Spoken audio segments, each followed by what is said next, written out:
6 or 7. I never found reference to it anywhere, so I think it was on a local station around 1971 or 1972. I lived in Ironton at the time.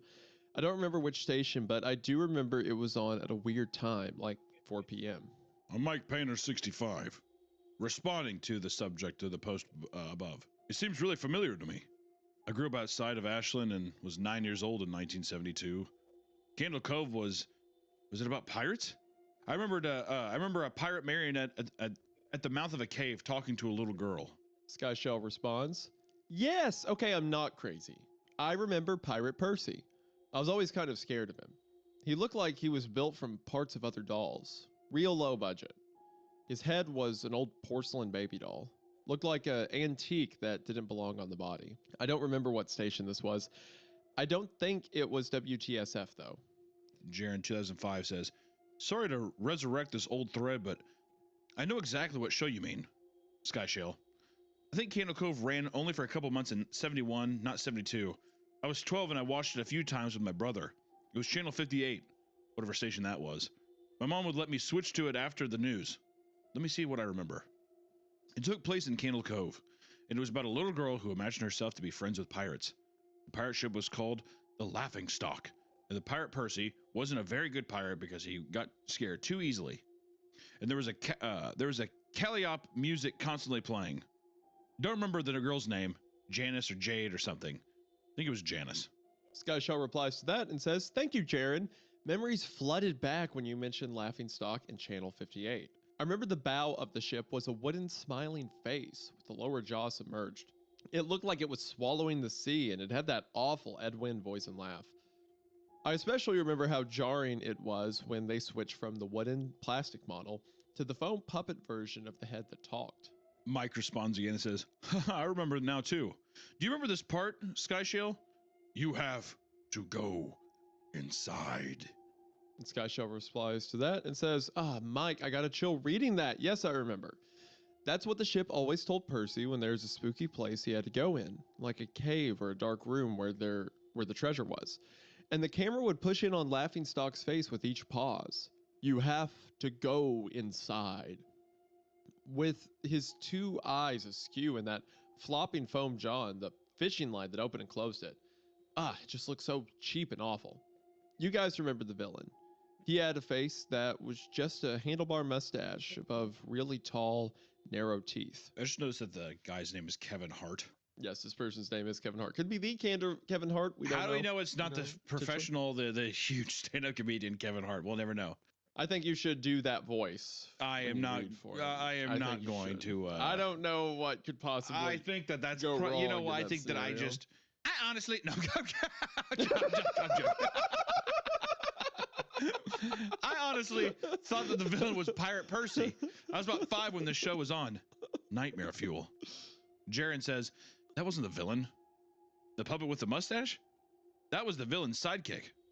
Horace Horrible. He had a monocle too, but it was on top of the mustache. I used to think that meant he only had one eye. But yeah, the villain was another marionette, the Skin Taker. What the fuck? The Skin Taker. I can't believe what they let us watch back then. Holy hell, that just turned up to 11. Everyone's like, yeah, Pirate Percy, Horace Horrible. No, it was the Skin Taker. The Skin Taker, that's what you're forgetting. Oh, yeah, that is what I'm forgetting, huh? I forgot about the Skin Taker. That was the naked man clue for the series, the Skin Taker. The Skin Taker, the man who was completely naked on screens trying to extend his foreskin. Yeah, so Kevin Hart again says, Jesus H. Christ, the Skin Taker. Good God, what kind of kids show were we watching? I seriously could not look at the screen when the Skin Taker showed up. He just descended out of nowhere on his strings, just a dirty skeleton wearing that brown top hat and cape, and his glass eyes that were too big for his skull. Christ almighty. It just goes straight from like 0 well, to yeah. 2. Well, at least they grounded it back down. You know what I like? They grounded it back down with him being like, oh, it was a skeleton with a cape and hat, whatever. So it's still in the vein of this children's show. It's not like it's some, It's a little too dark thematically, but you can still don't get me wrong, yeah, think of it as a children's show. Yeah, I mean, if it was it makes you ask the question, like, why did they let kids watch this, Yeah. but it doesn't break it out of like, okay, we weren't watching a kid show yet. It's just like, why would this be in a kid show? I really hope that it wasn't. They didn't even go into it, and people were just like, "Yeah, but that wasn't the villain. It was Cyanide Sydney." Oh, yeah, that's right, Cyanide Sydney. Yeah, But that, but she wasn't. She wasn't the main villain. It was Al Qaeda Al. You're like, no, yeah, Al Qaeda Al. Ooh, he was scary, but it just keeps going and going. that wasn't the villain. It was Nazi Nigel. It was Nazi. It was Nazi Nigel. Just progressively more like messed Yeah. up. Yeah, you guys are. You know, I could see how you could get that wrong, but actually, the main villain was Foreskin Frank. They get to the end. It's like, guys, that wasn't the villain. It was Jeffrey Dahmer. Yeah, yeah, and at the end of the deal, the show was ran by Jeffrey Dahmer. Dun, Yep, dun. yep. And that's the way it would end.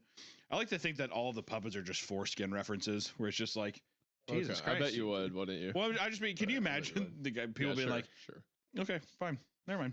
No, Hunter. How would I imagine people being like? I was just gonna say that wouldn't it be fucking crazy? Wouldn't it be the fucking craziest fucking thing Mm-hmm. if all the puppets were foreskin related? And then at Mhm. the end, Isaiah, it turns out that all the puppets were made out of kids' foreskins. And it was a disgruntled man who was clipped when he was younger. I see. Like they took it from me kind of attitude about it. You Yeah. think a lot about children's foreskins, don't And then you? you get the classic pedophilia kind of angle that all these things Right, have, right? Yes, yeah. They always tie gotta back have into that. that. yeah. Stranger danger kind of thing. Yeah, Exactly. If the creepypasta doesn't have it, then I feel like people got laughed off the internet. Yeah, so somewhere in the list of like actual villains, it's like, oh, pedophile Pete. Like he's a Yeah, that's what I'm saying. yeah. They're all essentially the same character. They're just made of different Right. foreskin. Anyway, I'm going back to where Every we're at. puppet has a turtleneck. Yeah, so they say that Kevin Hart does, and Sky Shell says, wasn't his top hat and cloak all sewn up crazily? Was that supposed to be children's skin? Sewn up crazily. I was just sewn up on it, crazy style. Was that supposed to be children's skin? See? Already Not getting into that the kind of skin. foreskin angle. Who knows? This goes back to my thesis of you making things like 5 steps further than where like they need to be at any time for this story. You just like dive in. Mike Painter says, yeah, I think so. Remember his mouth didn't open and close? He just, his jaw just slid back and forth. I remember the little girl said, why does your mouth move like that? And the skin taker didn't look at the girl, but at the camera and said, to grind your skin. That would be a bit haunting, if I'm being honest. As For a children's television? Yeah, to Yeah. grind your skin. I'd say so. Sky Show replies and says, I'm so relieved that other people remember this terrible show. I used to have this awful memory.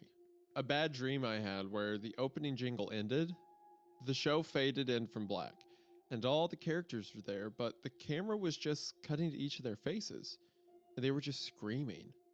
And the puppets and marionettes were flailing spastically, and just all screaming. The girl was just moaning and crying like she had been through hours of this. I woke up many times from that nightmare. I used to wet the bed when I had it. I don't think that was a dream. I remember that. I remember that was an episode. Sky Show replies and says, no, not possible. There was no plot or anything. I mean, literally just standing in place, crying and screaming for the whole show. Maybe I manufactured the memory because you said that, but I swear to God, I remember seeing what you described. It just streamed. Oh God, yes. Little girl, Janice. I remember seeing her shake and the skin taker screaming through his gnashing teeth, his jaws careening so wildly, I thought it would come off its wire hinges. I turned it off and it was the last time I watched. I ready to tell my brother, and we didn't have the courage to turn it back on. I visited my mom today at the nursing home. I asked her about when I was little in the early 70s, when I was 8 or 9, and if she remembered a kid's show, Candle Cove. She said she was surprised I couldn't remember that, and I asked why. And she said, because I used to think it was so strange that you said I'm going to be... No, Sorry. you can have it. Because I used to think it was so strange that you said, I'm going to go watch Candle Cove now, Mom. And then you would tune the TV to static and just watch dead air for 30 minutes. You had a big imagination with your little pirate show. And dun dun dun. And there you go, Candle Cove, the So- classic. That's a classic one of children's show, kind of like some It vibes of like kids only experience it. Do you think 1999 was kind of inspired by that? Because when did this? Yeah, it's 2009. Yes. Okay. So this story comes from so the author of this story was Chris Straub, who, if you're familiar with online horror, is like a legend. He made Local 58 among a bunch of other horror works online. He was one of the first to utilize second generation internet for horror storytelling, in my opinion. He gave birth to analog horror genre as a horror genre and stuff like that. So as soon as he made this story and things like it, a ton of stories spouted off of it. I remember a bunch of people in 1999, the channel's Caledon Local 21, but a bunch of people would tie it in to Candle Cove. They both aired on Channel 58 or it's whatever, right? Same Stuff universe like that. kind of thing. Same universe kind of thing. Yeah. Even earlier in this story, he says that Channel 58 had Candle Cove on it, and Channel 58 was, the basis for eventually Local 58, the first analog horror story. So, Chris Straub created a lot of modern internet horror culture. And if I remember right, Candle Cove was a set of a bunch of series of stories that all spouted out at the same place. I mean, it was probably the same idea. It's probably so influential at the time. I mean, looking at it from there too, 2009, that's got to be some of the reasons that I don't know, r/no sleep came around, because even the way that it's supposed to be oh, these are posts on the internet, utilizing that kind of that vibe of, oh, these are actual people talking to each other, even though it's in a story format. I wonder what the influence is to even just be oh, this is all supposed to be utilizing Reddit as a horror place to post a story that feels real and it's more immersive. Even Twitter ARGs, all that kind of shit. It's it feels like it all stems from this thing. And I do remember now too, there's that show on Shudder. What was that called? Channel Zero. Channel Zero. Yeah, we've talked about that briefly too. The first we season have talked about briefly. The first season is about Candle Cove. Yeah, so it's cool to see the influence just kind of go over. I never finished I think I've watched the first episode.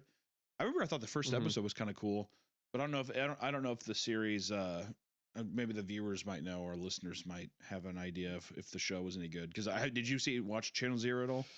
I remember. Okay, so from what I've heard generally mentioned about it online is that they did good in some places by taking these stories and adapting them, but also some authors felt kind of slighted by how they did it. Didn't think they interpreted it right. Didn't think the best adaptation.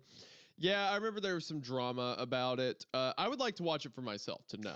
Well, it'd be fun is to if we did a Creep TV for Channel Zero. If we did a Creep TV for Channel Zero, but we should read the stuff too, and then be how do they adapt it? Because now reading Candle Cove, granted, it's going to be one of those things where they're just that's a great premise, and they're probably going to expand. They're just let's make a full season arc out of the kid. Yeah.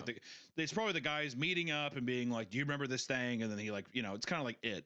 You get all the people back together, they come back and they try to figure out what the fuck was going on or whatever. But I think, is it each season a new creepypasta? Each season's a new creepypasta. So season 1 is Candle Cove. One of them's No End House, I think. Really? That'd be kind of fun. If I'm right. The fourth one is Stairs in the Woods. I'm a search and rescue officer. Yeah. Yeah. Butcher's Block. So it's Candle Cove, No End House, Butcher's Block, The Dream Door. Those are the 4 seasons. I think Dream Door might be No End House. I could be wrong. Hold on. Channel Zero creepypasta. When they discover a door in the basement, the secret starts. Whatever. Butcher's Blocks. Young woman and her schizophrenic. Yeah. Okay. Sister Sorry. No. Here it is. Season 1's Candle Cove. Yeah. Season 2 is No End House. Yeah. Okay. And then season 3 is Butcher's Block. Yes. And then season 4 is the Dream Door. Butcher's Block is the one that is I'm a search and rescue officer, so therefore the Stairs in the Woods. So Butcher's Block is the one that uses Stairs in the Woods. Mm-hmm. And the Dream Door is based on the creepypasta The Hidden Door by Charlotte Bywater, which is the only one we haven't read out of the 4 that they adapted. Oh, so all we would have to do is read that, and I think that'd be a fun deep dive. Horror space. But yeah, Candle Cove was a classic for a reason. Shout out so to after Mad giving Lad. you After giving you like a fresh cheeseburger, so to speak, kind of short, but like does its job well and stuff like that, we're now going to dive you into something else. So I think we should skip ahead to Dead Bart. I think that's a great one to take you through Dead next. Bart. Can't wait for this. I fucking hated the Squidward thing. God damn it. Boy.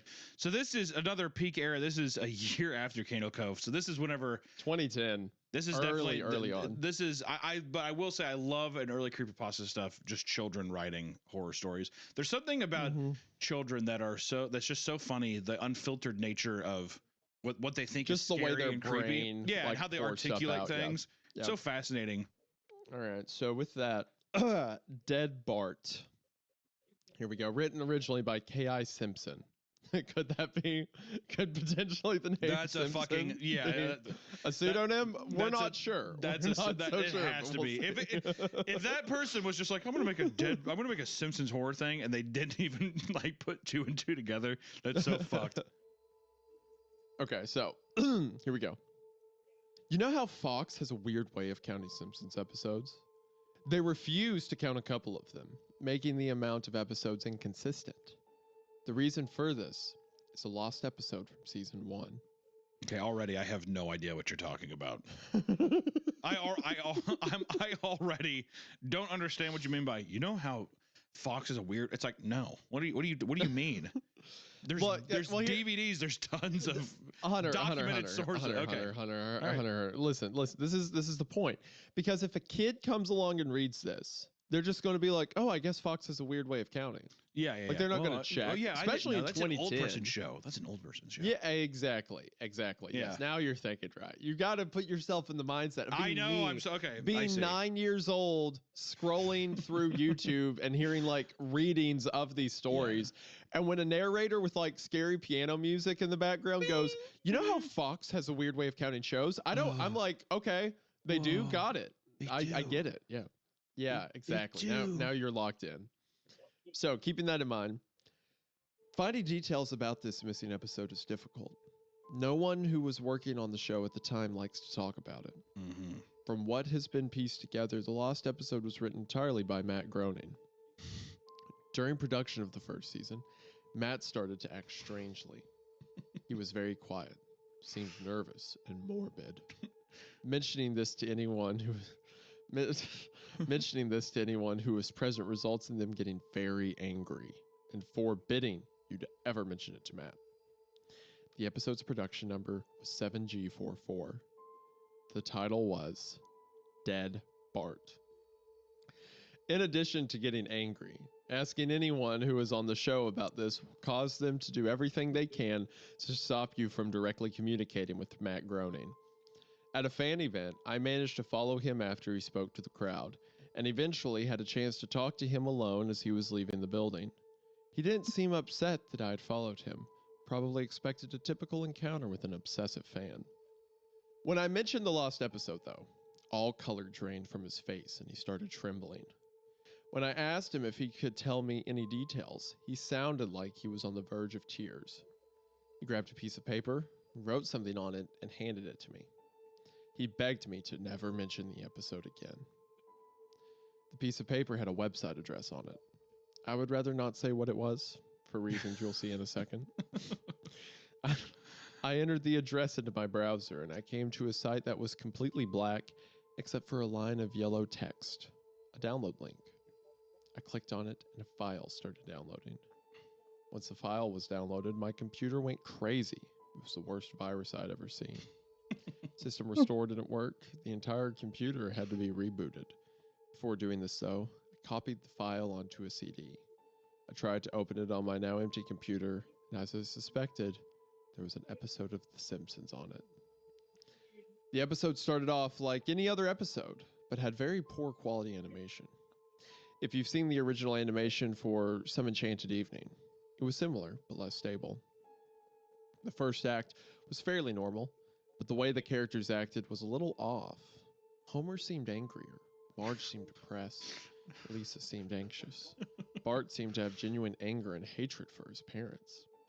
Homer seemed more angry. He strangles his son every episode in The Simpsons. He's even more angry. He's even more angry now. Hunter, I need you to check.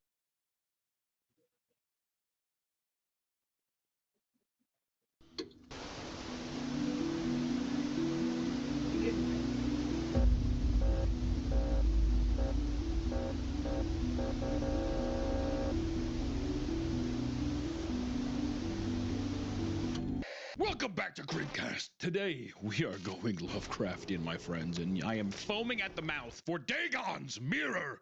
I've tried to get him to read this story for a while now, and he's been like, "Oh, because I thought it sounds cool." But then he has that intro, so he did think it sounded cool this entire time. He just didn't want to show me enthusiasm for the thing I was interested in. That's fine. That's fine. We're reading it anyway, so it's whatever. I like. But yes, today we are reading Dagon's Mirror. I do sound like a baby, and I will always sound like a baby, and I won't apologize for it.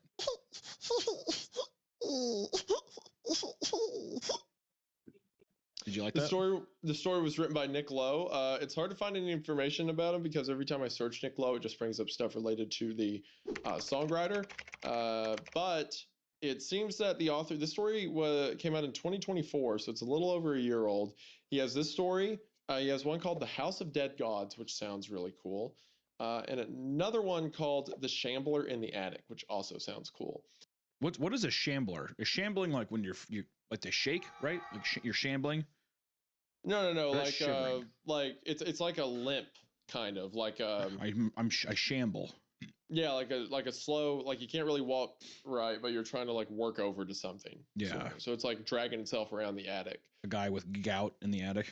Pretty much. So he has these 3 stories, and they're all recent. They're like the oldest one, The House of Dead Gods, is from November of 2023. So this seems to be an up-and-coming writer. So if this story is cool, you all certainly check him out, and hopefully Nick continues to make these kinds of things.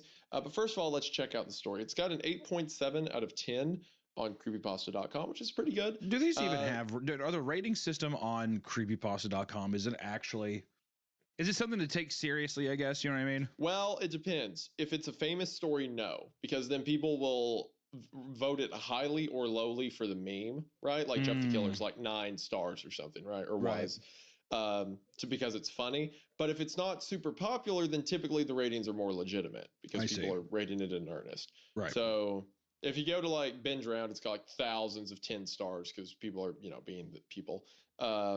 But something like this having 8.7 is probably pretty close to the bar. I mean, February 28th, 2024, last year upload. Yeah. My word. So pretty recent, especially like older stories on creepypasta.com too have been around there long enough that people have like voted willy-nilly on stuff. But if it's this recent, most people who are still reading the website mean it, right? I don't think so. We'll see. Nick Lowe, is he going to be, is he going to do H.P. Lovecraft justice? We'll see. What's your opinion of like Lovecraft, and how much stuff of his are you like familiar with? I love Lovecraft. Love. I know I say Lovecraftian a lot, and it's a fucking meme that needs to die on this channel, okay? I like saying it, all right? It's applicable in a lot of ways. I just want to say that, but I love it. Also, I love all of the Arkham House publishings. Like there's a lot of great stuff from his publish house and stuff. A lot of him and his buddies, those are the guys who made the publisher with him. They published a lot of the stuff even after he died and stuff too. But there's a lot of great stuff from like the 50s and 60s and stuff. I forgot that Arkham House was Lovecraft stuff originally, so I always think of Batman whenever I think of Arkham. Yeah, I know. Arkham Asylum. I think that's been totally taken over by like Joker memes and stuff. Yes, of course, yeah. The inmates are running the asylum. I'm curious. I'm curious to see if he holds up. Is he going to maybe Nick Lowe himself is a little like H.P. Lovecraft. Maybe he's a racist man who's staying in his mother's house. I don't know. This is great things to say about an author we're just now introducing to a large audience, I think. So very good. Good on you for that. I will say I like Lovecraft stuff a lot. I've made a video about Call of Cthulhu, which is his most famous work, but Lovecraft has all kinds of interesting stories and topics, and I really love the way a lot of his work gets adapted. Like probably my favorite season of television ever, True Detective, season 1, of course, is like based off of like Lovecraft stories and theories and stuff like that. So it's all very cool. Yeah, if you're not familiar, it's all very it's the fear of the unknown. It's like ancient civilizations and people going mad, and it's like incomprehensible things that the human mind can't understand. Very influenced by his time in Providence and stuff, which is usually why a lot of the stuff is from the ocean, very inspired by the ocean. And also he was literally afraid of immigrants. That's like an actual thing. Oh, he was deeply xenophobic. Also, be sure to check us out on audio platforms such as Spotify, Apple Podcasts. Be sure to leave us a nice review there. It really does help. And goddamn, I am ready to get in with Dagon. If there's not fish people in this, I'm going to be furious. Better be fish people. That's all I got to say. I hope there's fish people. I hope there is as well, buddy. We'll see. Or this could also be based off, now that I think about it, the old Old Testament god Dagon, but whatever. We'll see. Dagon, Samir, are you ready to begin? Oh, I'm ready. Uncle Marsh had always been the black sheep of our family, a thorn in my father's side and a constant reminder of how corrupt and decayed our ancestral roots truly were. Sebastian Frederick Marsh was my mother's elder brother, a genetic throwback, a deviant. If the rumors surrounding him were true, a man acquainted with the most hellish of sins. His appearance was enough to make the most stoic of hearts skip a beat before its shambling gait. Flat-headed, thick-lipped, and possessing the largest, glassiest bulging eyes found in the sockets of any earthbound creature. His appearance, is this how you would describe me? I was like, that's a fucking awesome description, actually. I love thick-lipped and possessing the largest, glassiest, bulging eyes. He's just like perpetually about to cry, basically. Just like wet sockets. So he looks like a giant fish. Yeah, I mean, it would have to be like a giant trout or something. Yeah, his appearance was nothing less than outlandish. He would stumble along the cobbled streets of Barton Village every Saturday morning in his weekly sojourn to the local stores. His journey caused his neighbors great unease, and passerbys would cross the street in an effort to avoid exchanging even the simplest of pleasantries with the man. I was particularly disturbed by my uncle's visage, as I unfortunately shared a few or more loathsome traits myself. Thankfully, however, these were less pronounced and shocking than those found on my uncle's grim face. My mother, too, shared what was known in Barton as the Marsh look, although her deviant features, like mine, were softer and even less obvious than my own.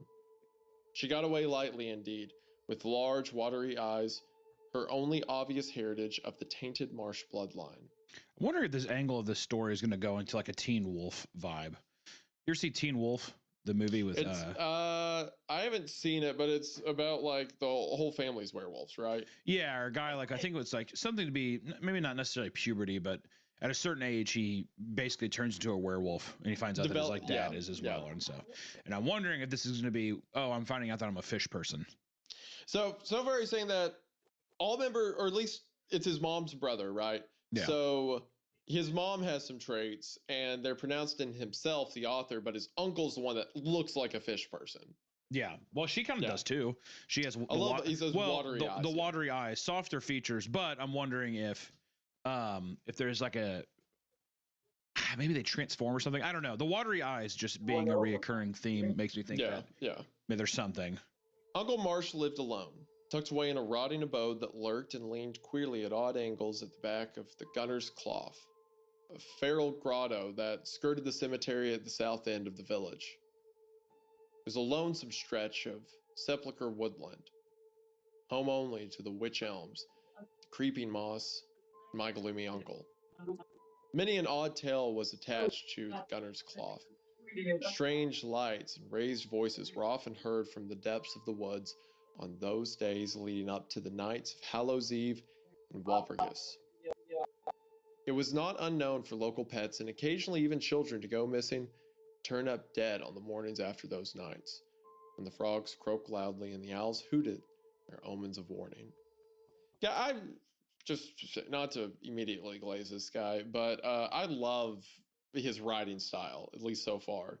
Like, it feels very fairy tale, you know? Well, I mean, it's a clear homage to even a Lovecraft, the way that Lovecraft does very similar shit where it's like, excessively detailed. Like instead of just being like, it was a dark hallway, he's like, the crimson dark peered over. You know, like it's the same kind of vibe. And I feel like it's very intentional. It's nice. It feels it's nice whenever someone is taking material from somebody else, or like not material, but inspired a story from Lovecraft, and then they include some of his mannerisms or some of the you know, like it feels like an extension of his work.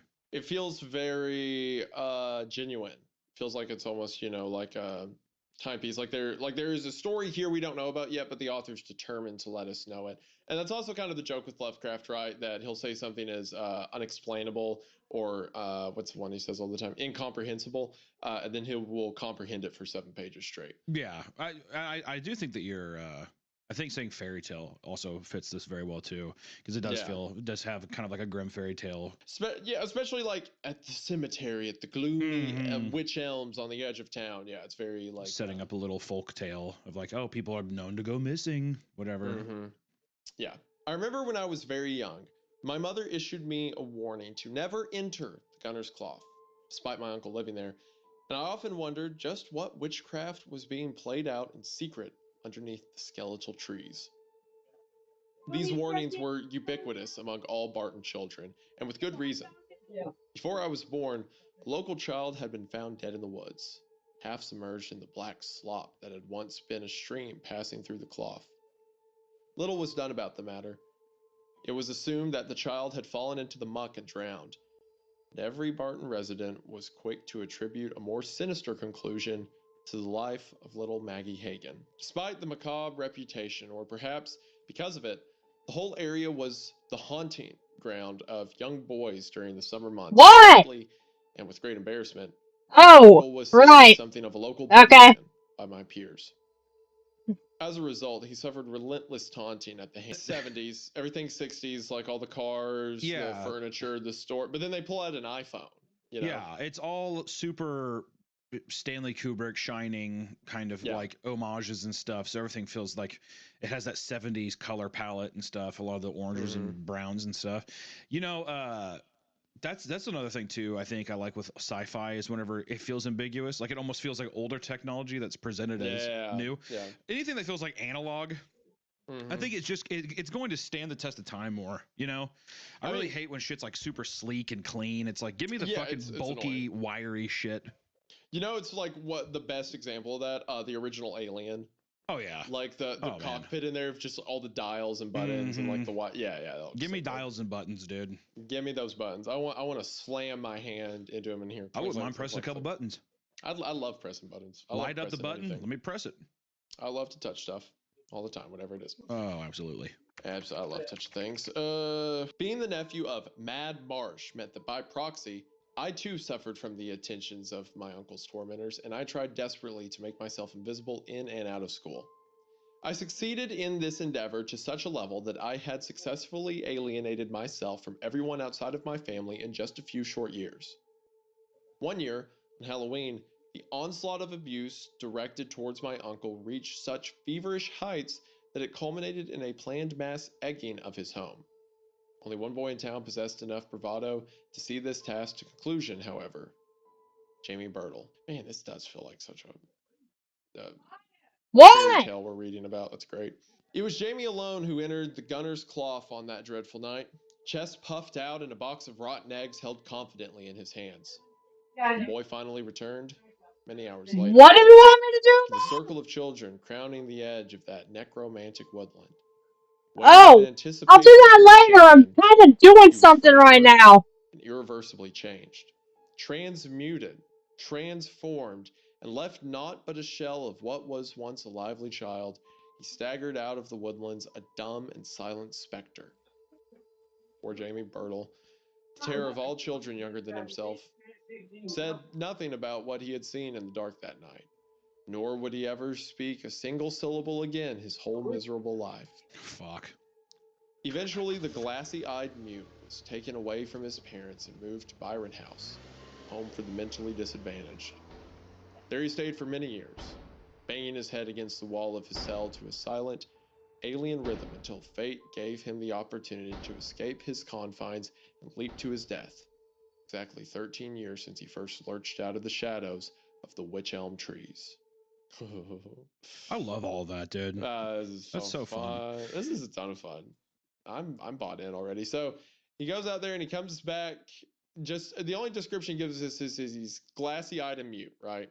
Yeah, he goes out to the woods. We don't know what happens. Probably stumbles across something, sees something, whatever, unexplainable. If it's Lovecraftian, then it's probably, I mean, it could be anything, a statue, like an obelisk, anything that is just like, it has such unknown, horrible powers, you know, that it drove him mad, or like it destroyed his brain or his psyche or something.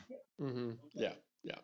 My uncle was questioned about the incident, of course, but denied ever seeing the boy, let alone speaking to him or causing him harm. This event left me even more isolated from the other children. Before that night, they might have included me in their torments, but once Jamie had been forever silenced, they avoided me completely. I very rarely saw Uncle Marsh in person. Occasionally, he would show up at a family get-together or function to make a token effort to remind us that he still existed in this world, only to disappear just as abruptly as he had arrived. My father, in particular, despised the man. He hated the appearance of his brother-in-law, and he hated that his wife and son were kin to the man. Most of all, he hated the way Marsh collected queer objects and strange, moldy tomes. Marsh was something of a scholar, at least of a certain sort, and loved to devour information from his astounding collection of books. His library consisted of a mass of sprawling grimoires and papers scattered around his living room in no discernible order. Chaotic, crumbling mess of ancient and esoteric knowledge. Many of those decaying, musty volumes were written in languages unspoken in the isolated villages and hamlets of northwest England. Archaic German, French, Latin, Greek, scripts so wholly alien in structure that they must have been impossibly extraterrestrial in origin. Other, far stranger items dotted the cramped rooms of the cottage that Marsh called home.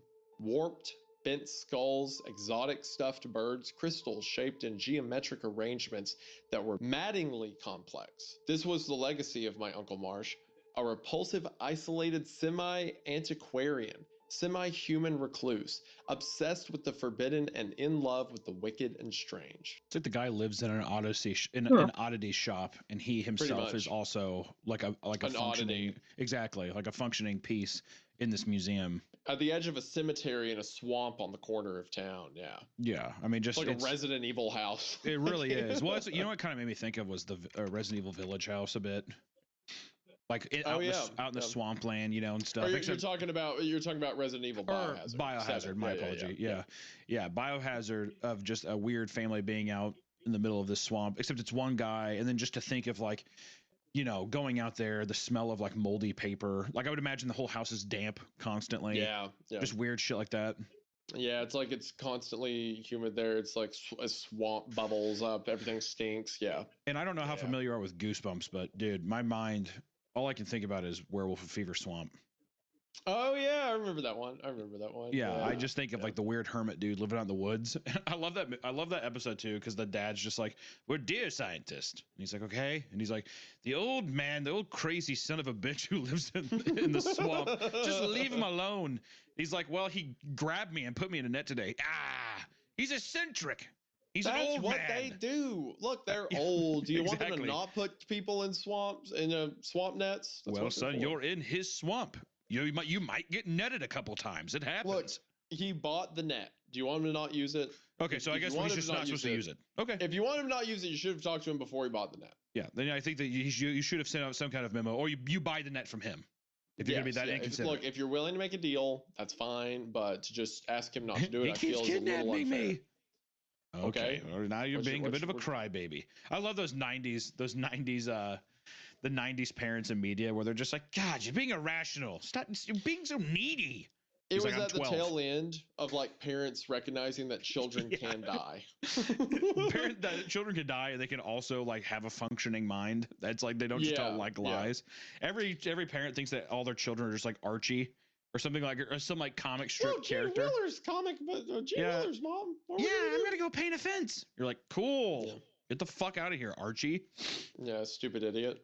But then it's like around like the 80s and 90s, it was like, man, people keep taking these things. Like we should maybe do something about that. Yeah, no shit. Well, maybe the hermit living in this, which in this case, the hermit ends up being a pretty cool dude, but still creepy, Right. weird. Yeah, in real life, you should probably call CPS. No, I would not be messing with the hermit living in the No, swamp. absolutely not. No, Yeah, sir. I'm with the kids. I'm throwing eggs at his house. Yeah, Yeah, for sure. yeah, I'm just gonna piss him off to where he comes and fucking slits my throat in my sleep. I would love an excuse to use my stand your ground doctrine to eliminate this freak from the earth. You threw eggs at my house, just like driving a knife into the kid's stomach.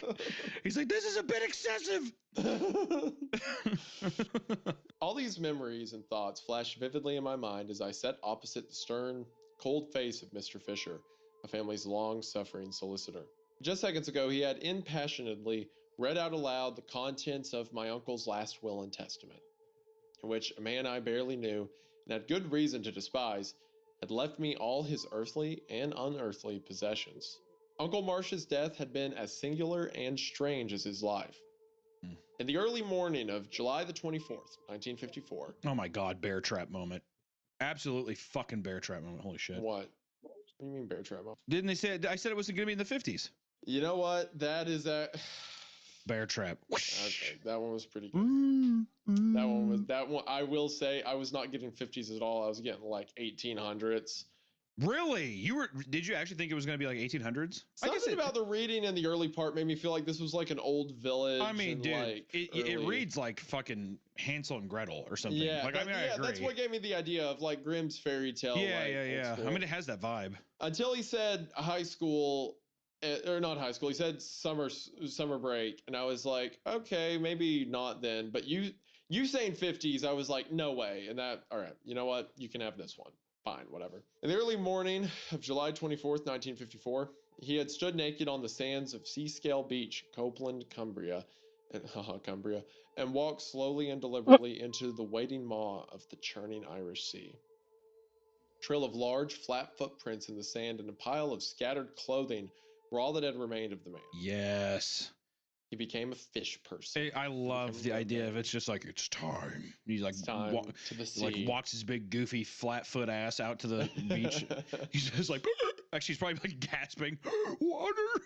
Like he needs to get to the ocean. But I love that.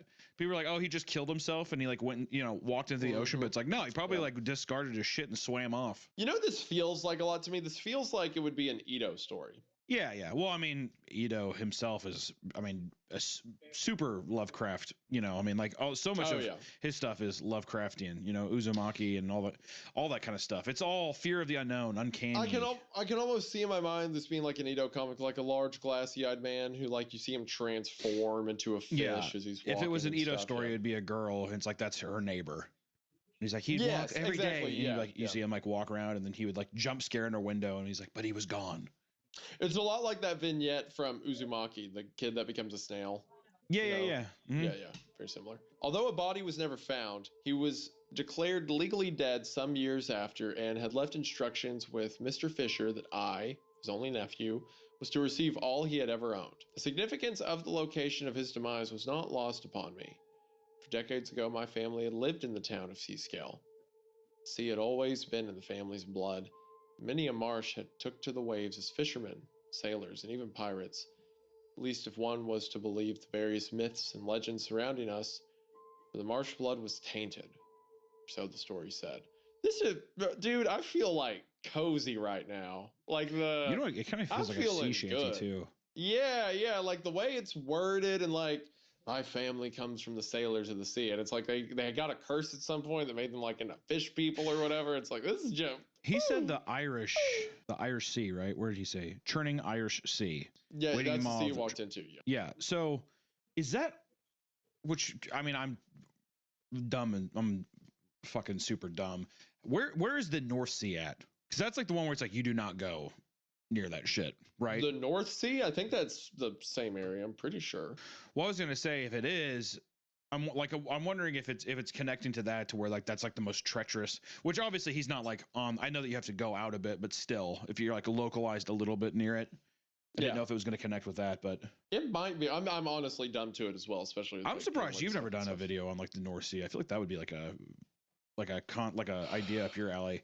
all the I mean, crazy, mysterious shit that goes on out there, or like Yeah. you know. It's I kind of touched on it before in like other videos I've talked about, like the because a lot of that relates to like the idea of like Thule, like the lost country and the ice wall and stuff like that, and old you know maps and things like that. So I've kind of touched on that a little bit, but not specifically the North Sea. But yeah, you're right. That would be something interesting to look into. The original branch of the family had come to England from the United States, where a great deal of my relatives had lived in the decaying and damned port town of Innsmouth, Massachusetts. There it is. There she is. There's your tip of the cap, There sir. she goes. For those that don't know, Innsmouth is a city that's mentioned a lot in Lovecraft's works. Shadows of Innsmouth is where Dagon comes from, even. The fish people. Innsmouth itself was a nest of horrid myths and repulsive witch lore. We had come to Cumbria under a cloud of dark suspicion and dread, chased out by the locals as warlocks and werewolves, forced across the bitter Atlantic and finally ejected upon the shores of Old Blighty. Whatever is was that had this language. Whatever is was whatever is was that had segregated us from the other branches of the family. For many a marsh still resided in rotting Innsmouth. None can say. My grandparents certainly would not discuss the matter. My own family had made the move away from Copeland and into the small village of Barton, Cheshire, due to a chance meeting between my mother and father during a blistering hot summer holiday, which my father had chosen to spend by the seaside. Oh, he was by the sea and fell in love with a mermaid? Is that where this is going? I'm wondering if it's going to be something like that. Yeah. It has almost a vibe of like the it almost has a vibe of, yeah, I mean it's not I was gonna say Siren.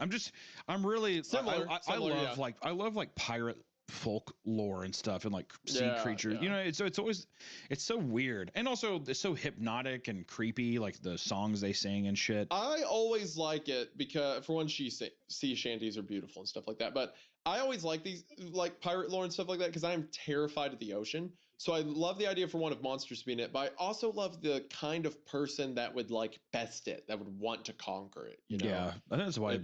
So many like stories like Moby Dick or all these like crazy like fishermen like not antagonists, but these men driven mad by these things in the ocean. Because I agree, I think you're a psychopath if you don't have a fear of the ocean. If I'm being honest, 100%.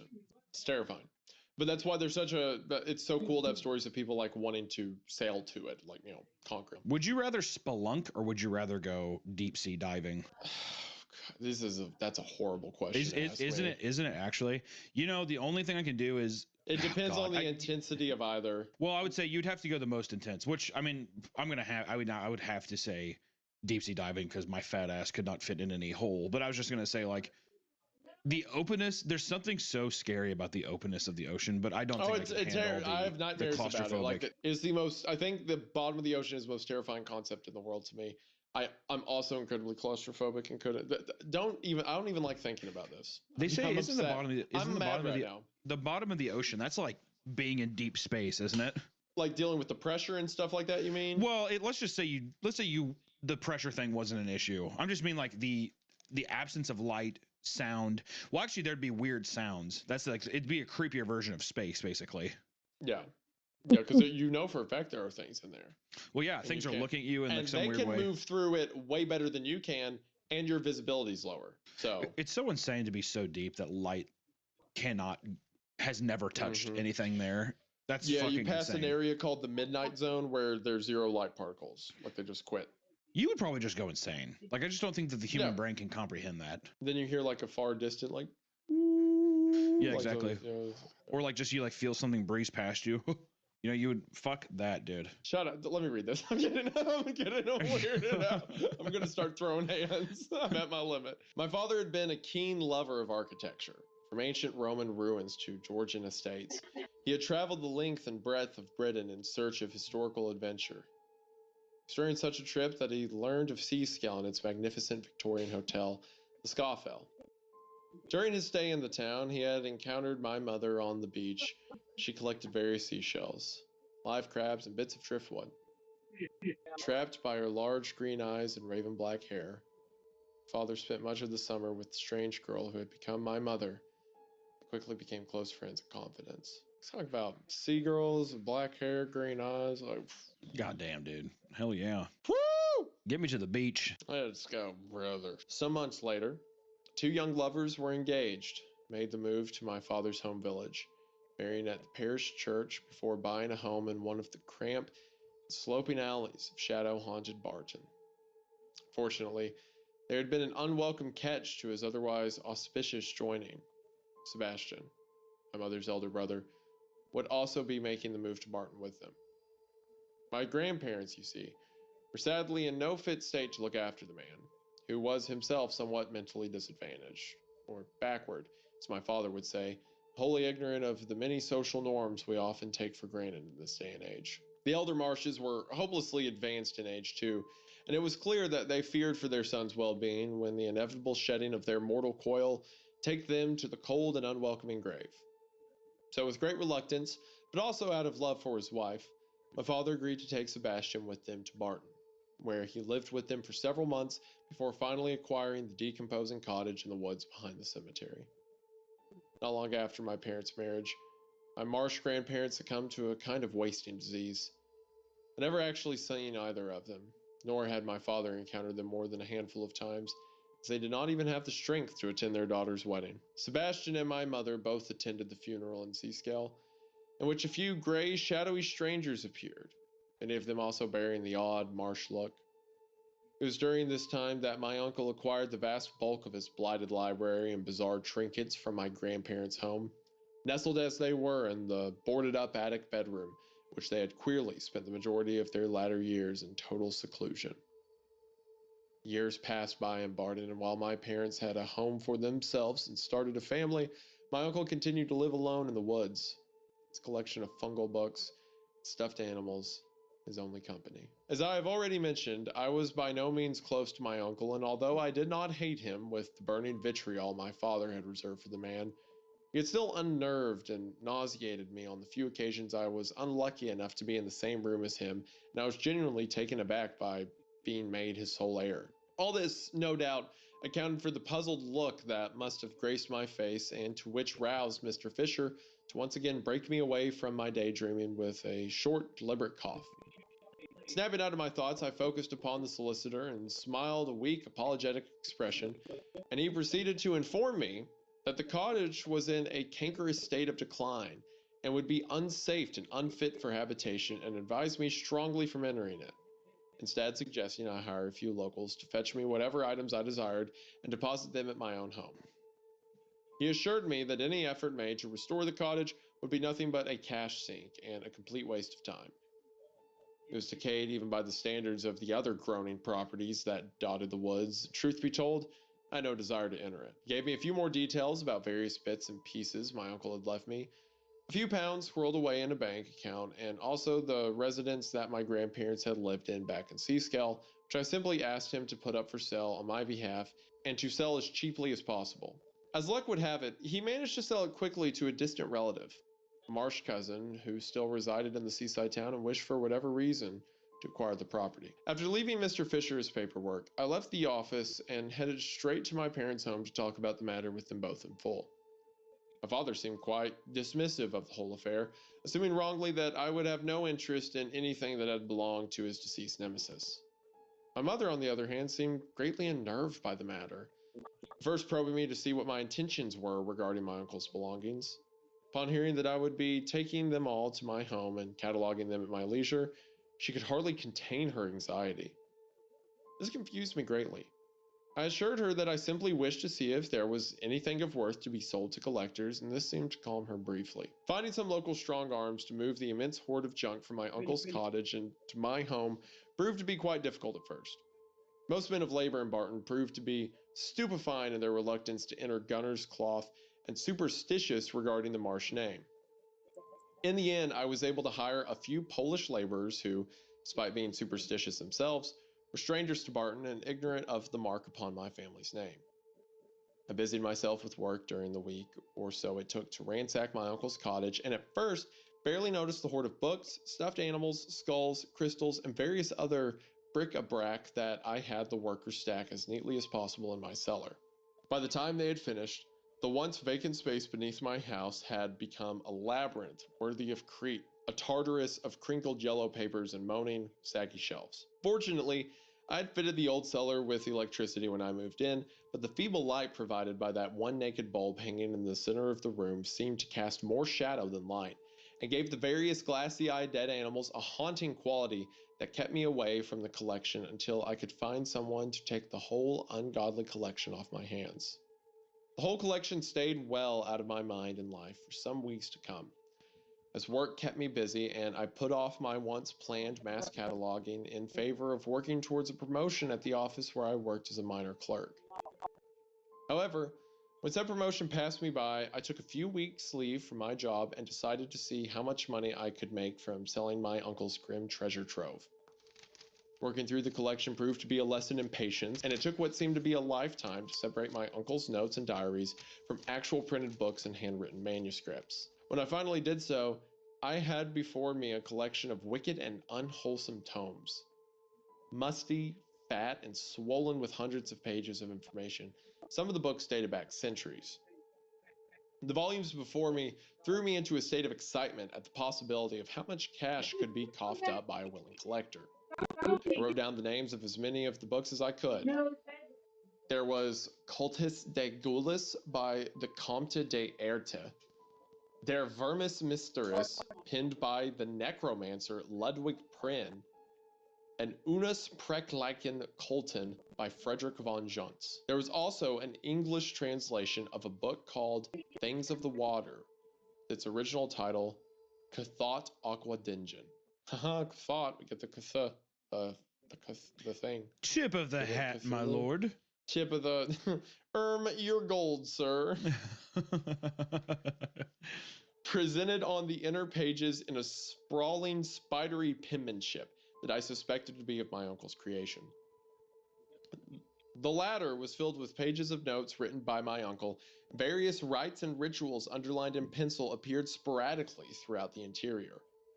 I tried my best to skim the book, being one of the few written in English, but its contents were so haphazardly laid out and unorganized that I simply could not digest any significant information from within, instead relying upon various words underlined by my uncle. These included Father Dagon, Mother Hydra, Cthulhu, Ubo Sathla, Azathoth, and other stranger arrangements of letters. Admittedly, I was totally ignorant of the contents of all the books presented before me and dismissed them as either works of fiction or loose, fantastical treatises of witchcraft and the occult.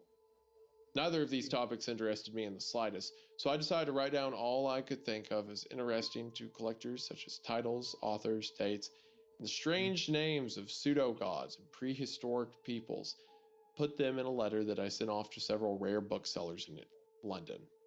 It did not take long for a reply to reach me. One Dr. Artemis Harlan Glass, a collector and bibliophile, had been put in touch with me via one of his contacts and wrote me a fevered response. His excitement barely contained within his beautifully worded letter. He offered to buy the entire collection from me for a king's ransom. It was a six-figure sum, so high that I had to sit down immediately upon reading it in order to finish his letter in full, and had to reread it several times to let its contents fully sink in. Dr. Glass had also made it clear that he wanted any and all personal notes made by the book's previous owners in full, which I understood given the gibberish contents contained within the tomes. However, I decided that I would not hand over my uncle's diaries for whatever absurd sentimental reason I may have attached to them. In my reply to the doctor, I simply stated that the collection had come as is, and that no notes had been found among them. I did, however, smooth this over by stating that several of the books had pages underlined with a few scribbles here and there, denoting other manuals and page numbers where other notes and information could be found. It wasn't quite the spiderweb of information the doctor had sought, but it appeared to please him nonetheless, and he organized to come and collect the books in person at a prearranged date just a few days after his reply to my offer. I informed my parents over some afternoon tea of what the doctor had offered me for the books, and to much humor, my father nearly spat out a mouthful of Earl Grey upon hearing that his son was to become so fabulously wealthy. He seemed overjoyed at the news, not for any dreams of personal gain. He had always been the non-materialistic type, but at the life such money could provide for me. I knew that he was also secretly happy that being related to Sebastian March had actually paid off in the end. What? The money was at once a source of sweet revenge Okay, hold on. ointment to smooth over the wounds left by their very. These feelings of doubt, however, were quickly dispelled as a series of brisk rapping penetrated the quiet of my usual afternoon routine, and I opened my front door to welcome my visitor. Dr. Glass had an appearance wholly shocking and disturbing to me, despite my familiarity with the grotesque and misshapen. He was both painfully thin and shockingly tall. Despite being bent over at the shoulder, he still towered over me by a clear foot. He had the complexion of a fresh corpse, blood drained and transparent, while his head was crowned by a thick head of bushy hair, raven black despite his obvious advanced age. Clothes, too, were as distinct as the man himself, for he clearly dressed in the manner of a gentleman many decades removed from the current age we occupied.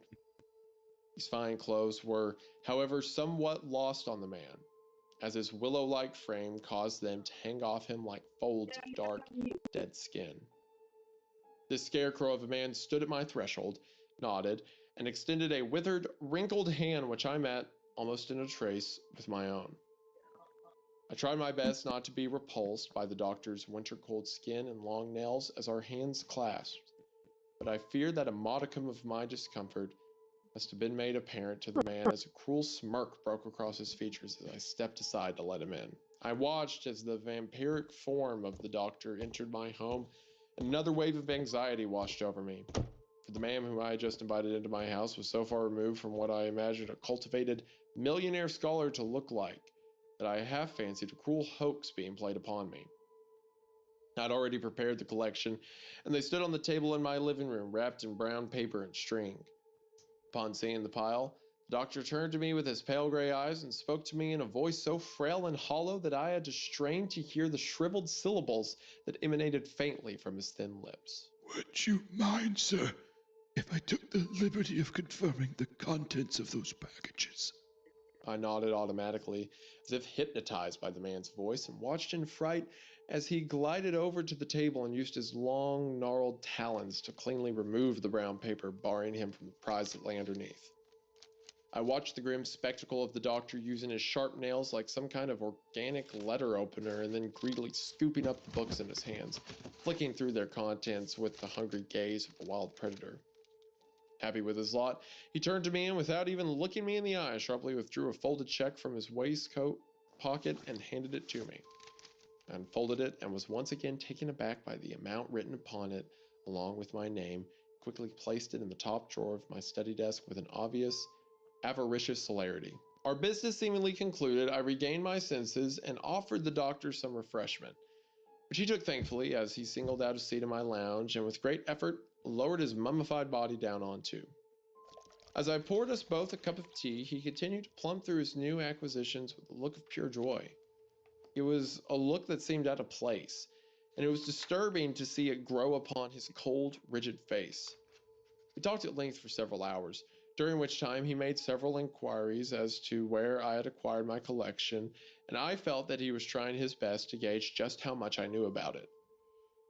Being one of the world's worst liars, I couldn't bring myself to deceive the man who had given me such a huge fortune for some old books and decided instead to tell him exactly where I had acquired the collection. I told him all about my uncle, the Marsh family, and our Innsmouth origins, along with the legend surrounding the gunner's cloth and the horrible fates that had befallen several of Barton's children.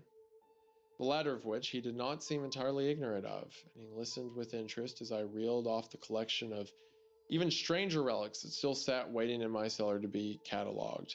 Upon hearing this, the doctor set aside his tea and asked politely if he could be permitted to look over these objects.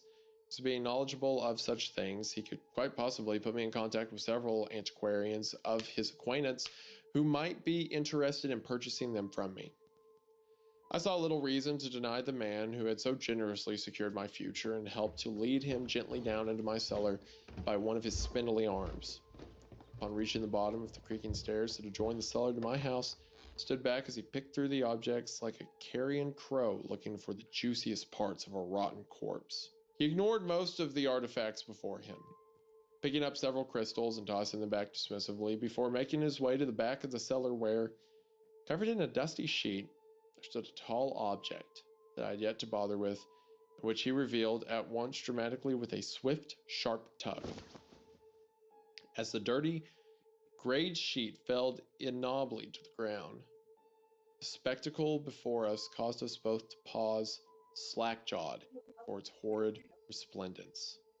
For resting gently against the wall, there stood an object so magnificent and terrifying that neither of us could barely speak a word for several minutes, frozen as we were in complete awe. It was a mirror that stood some 7 feet tall, 3 feet wide.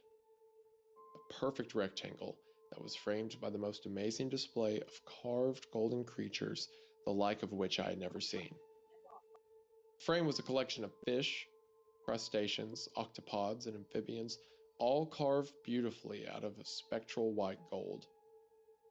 At either end of the mirror, there stood a large carving of what at first appeared to be a mermaid and a merman. On closer inspection, the faces of these characters were not fully human, being instead a horrible amalgamation of fish, frog, octopus, and man. They danced and frolicked along the mirror's edge in such a vivid manner that they appeared to sway, as if caught in an invisible breeze, causing my head to spin slightly if I looked upon them for too long. The mirror itself was equally bizarre. A green-blue tint was washed over the glass, and even in the dim light of the cellar, it was obvious that it did not fully reflect the room back at us. Instead, it distorted our reflections in a wavy, sloshing manner that made it appear like we were instead looking upon our faces from a murky pond or pool. The doctor stood forward and ran his hands over the gold frame. Then, shockingly, he gripped the tail of one of the carved mermen and with great ease simply bent it and pulled it off. The metal fin he then worked over in his hands, rubbing it between his fingers, where it molded and distorted like clay, and not as any earthly metal should have. The plastic metal he then rolled into a ball and placed in one of his pockets.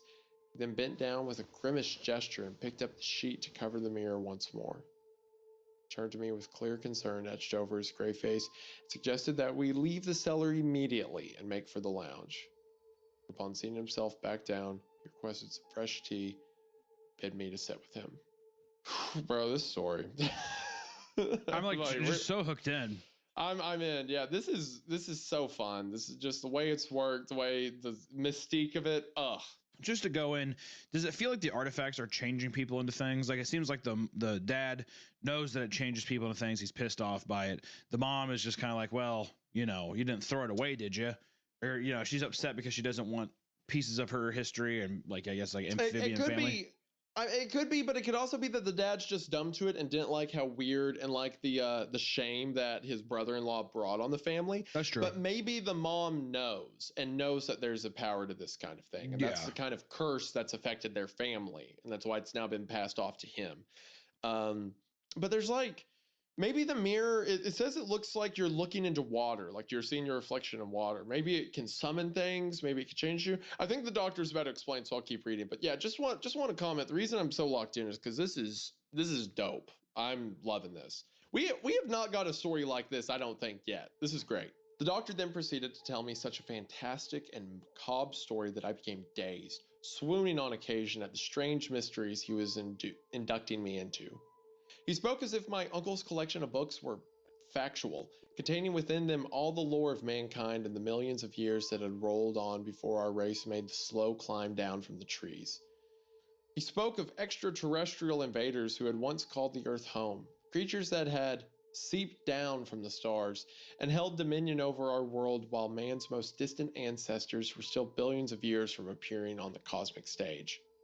These dreadful beings, gods compared to humanity, had experimented with life and an accident had given birth to the ancestors of the human race. He spoke of the elder things, the old ones, the dreaded fungi of Yugoth, as well as the great race of Yith, all visitors to our small and lonely blue planet. He spoke also of the few remnants of this horrid mythology that could still be found swimming and plotting in the darkest reaches of our planet's oceans.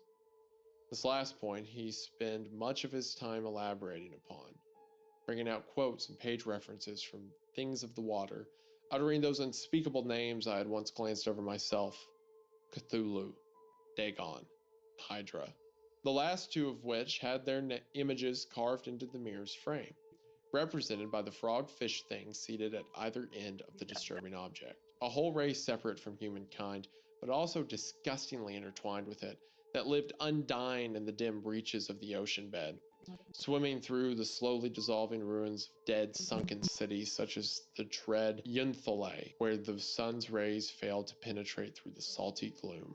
Oh, brother. Oh, Hunter. Oh, baby. What do we do? What do we do to deserve all this? Oh, it's so good. Oh, it's just so cool. It's so cool. I love it so much. That's one of my favorite things about like Call of Cthulhu, like how it talks about there's a city that like is so big we can't comprehend it and it lies beneath the ocean. And things like Cthulhu seem dead or they seem gone because they're just sleeping, but eons to us are a second to them. Like, Yeah. Oh, so good. Time is completely different. Yeah. He spoke of an ancient pact made with these deep ones that resulted in a mixed heritage of humans and something, and of the twisted families of New England who carried this taint within their blood, Marsh's being but one.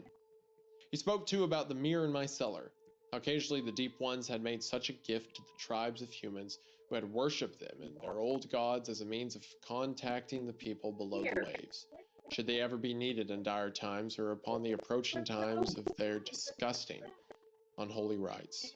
By the time the doctor had finished spinning his tale of antiquated horror, the hour had grown late. Far too late for him to catch the last train back to London, so, with a little reluctance, I assured him that a bed would be available for him in my guest room. He retired long before I did, for I found it difficult to sleep at all after hearing about the so-called Marsh taint, how it connected with things written down centuries ago within the books my uncle had kept and adored. Was Uncle Marsh looking for something within those books? Was looking for a cure to his condition, perhaps? Whatever he had uncovered from the tome, it had caused him to calmly walk beneath the waves of the freezing Irish Sea without so much as a second glance back at the life he once lived. I do not know exactly what time I had fallen asleep on the couch. A half-empty glass of brandy still cradled in my hand, but I was aware of what had stirred me from the depths of my slumber. It had been a crashing sound, like something heavy falling down, and it had greatly disturbed the silence of the house. Blinking the fatigue from my eyes, I immediately thought of the doctor and imagined, aged as he was, that he had left his bed in the night to make use of the facilities and had fallen in the dark. Dancing up the steps slightly, I found the door to my guest room open widely, and upon inspection found no occupant within. Indeed, the bed looked like he had not been touched at all. I continued my investigation, finding no one in any of the upper rooms. Hurrying back downstairs, I made for the kitchen and was greeted by a source of light emanating from under the door leading to the cellar.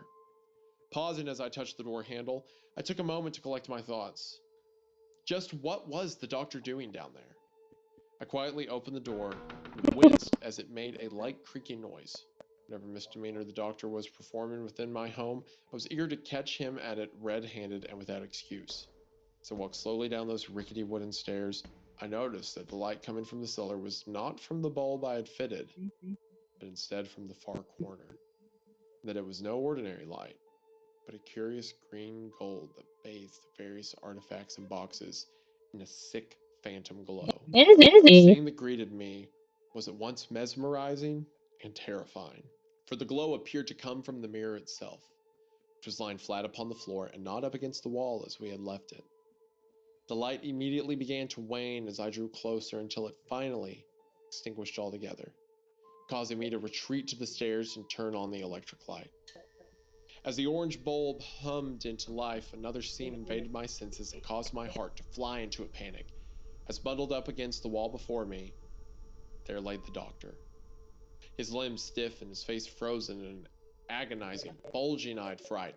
The doctor's lifeless hands were clawing at his own throat. A strange smell, like that of the rotting debris found on the beach, penetrated the whole room. With ultimate horror, I noticed a set of wet, inhuman footprints leading from where the mirror lay to where the doctor had expired. Carefully, I made my way down to the floor where the terrible prints lay. The water that composed them was thick and gluey, and possessed an awful stench of the sea that made bile rise in my throat. Suddenly, the mirror caught my eye, and I half fancied I saw the surface of it ripple like disturbed water, as if something had just as if something had just decided to spy upon me before quickly retreating. I must have then fainted, for the whole room around me slowly disappeared in a cloud of gray and merciful oblivion, took me away from the cellar, the doctor's corpse, the smell of rotting driftwood, and the odious presence of the mirror. Oh man, that's so cool, Hunter. The mirror looked like water when it was on the ground, and there was something that surfaced in it, and it killed. There's that great scene. I love when movies do that. Makes me think of that great spot in at the Mouth of Madness, with the John Carpenter movie, where at the end, like the mirror, she like puts her hand in it. It's like water, but they filmed basically like it's a black void of space, whatever. It's really great. We should play a little piece of it here, but it's so fucking good. Such a great visual too. Mirrors are so creepy. The idea of something behind them is terrifying, right? Yeah, of course. Because they give the perception of space, even though nothing's there. So to imagine that there is a space, it's just one we can't see. It's like it plays on natural human experience. Like I see things through there.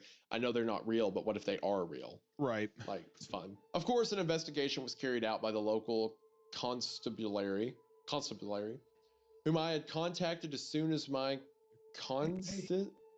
I think it's supposed to say consciousness, yeah. Whom I had contacted as soon as my consciousness had returned from whatever restful place it had been slumbering.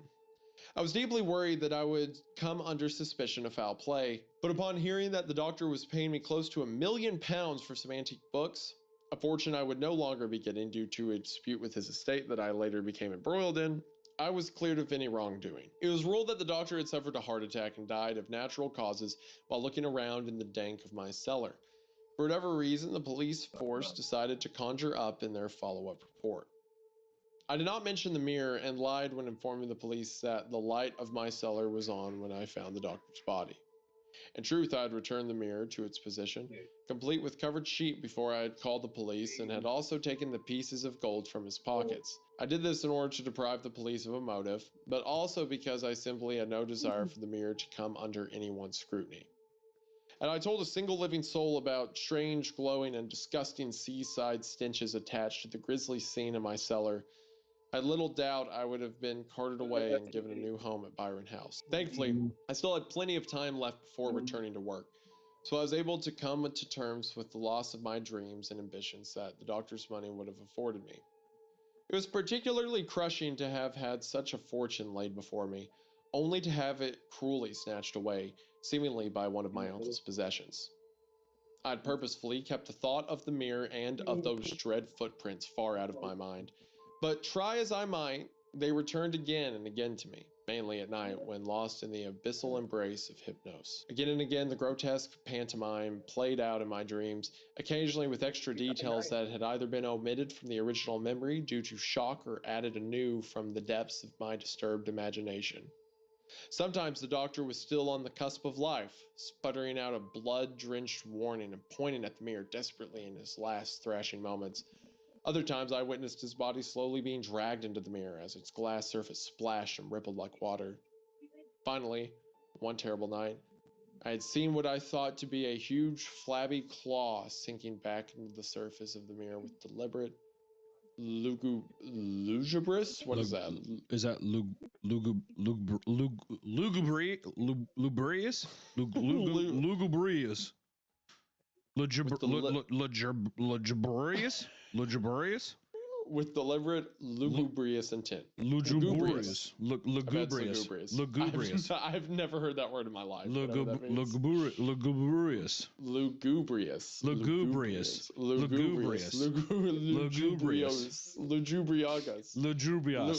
Okay, lugubrious is an adjective that means causing or marked by an atmosphere lacking in cheer.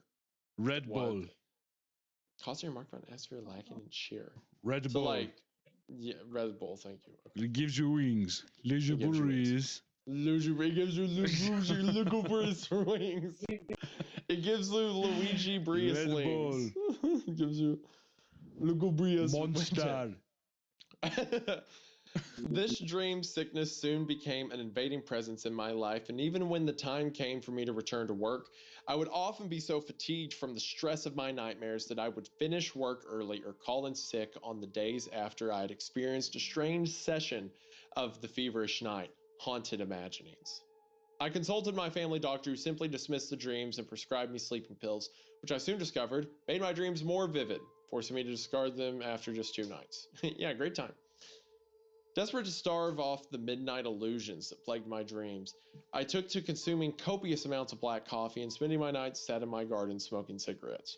However, this too did little to alleviate my condition, as the glowing stars looking down upon me took on a far more sinister meaning since my talk with the doctor, and I quickly grew fearful of their incessant twinkling.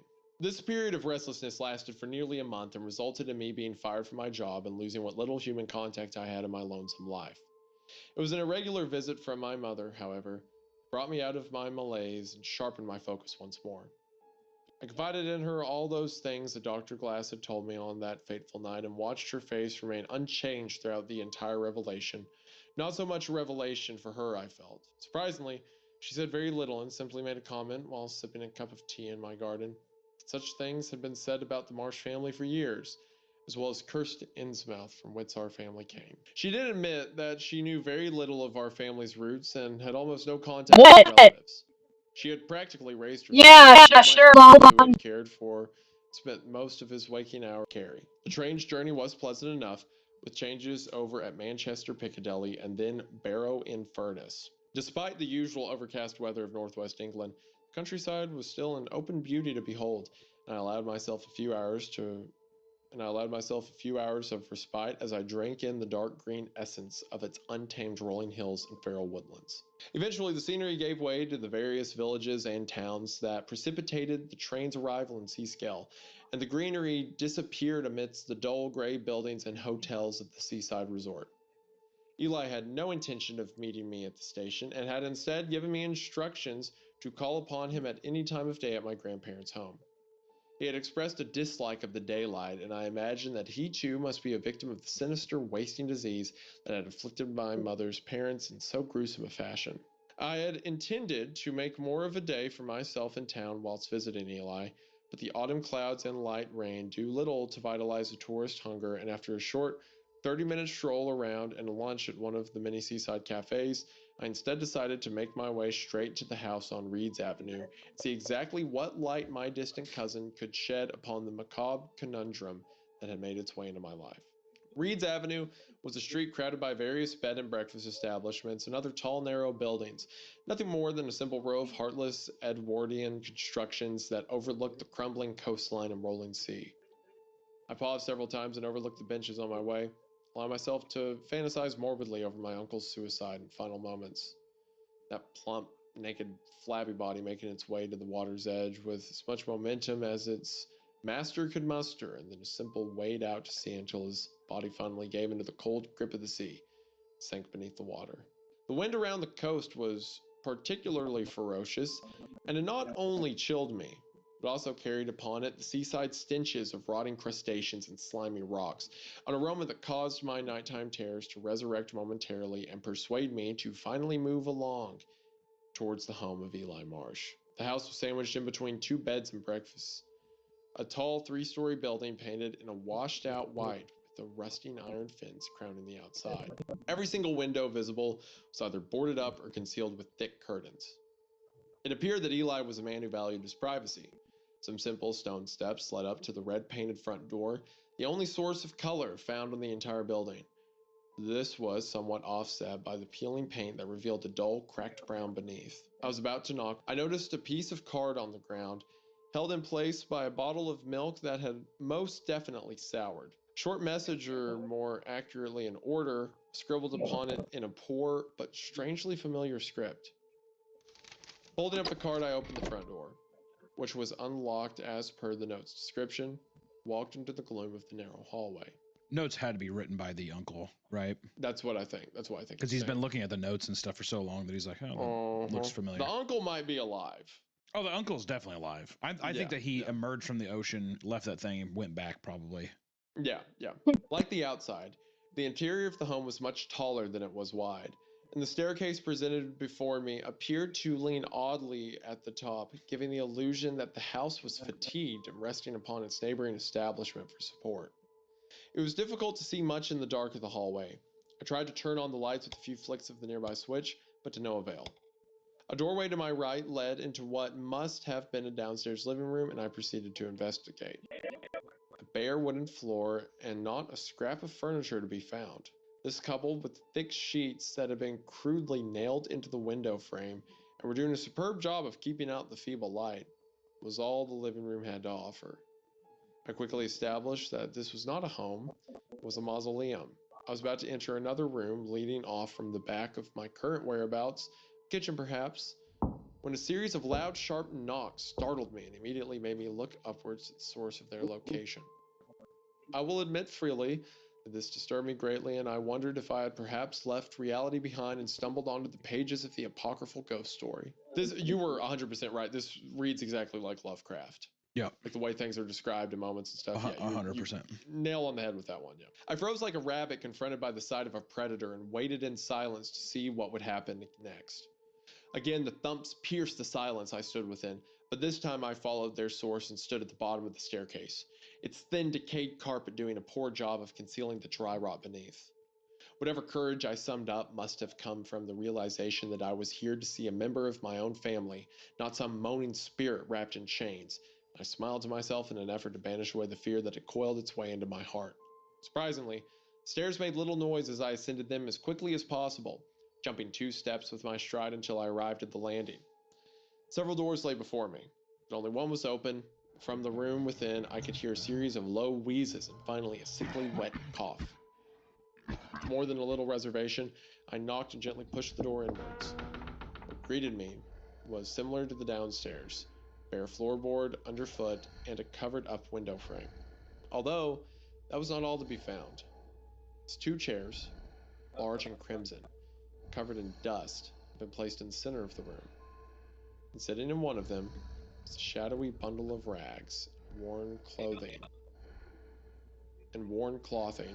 that at second glance contained the body of a man.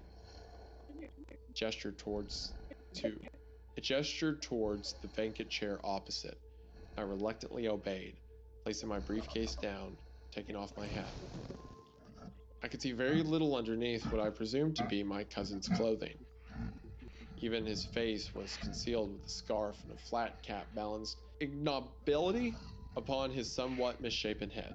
Words issued forth from my host's mouth, impossible liquid words that were punctuated with wet coughs and struggled breaths. There was movement beneath that scarf, but not the simple parting of lips, a series of movements from the neck area. Restless movement of something opening and closing to the rhythm of his speech. The only part of his body visible to me were the eyes. Huge, bulging eyes that stared at me unblinking and with focused malice. These bloodshot globes were not so much sat within his head as leaked out of their sockets.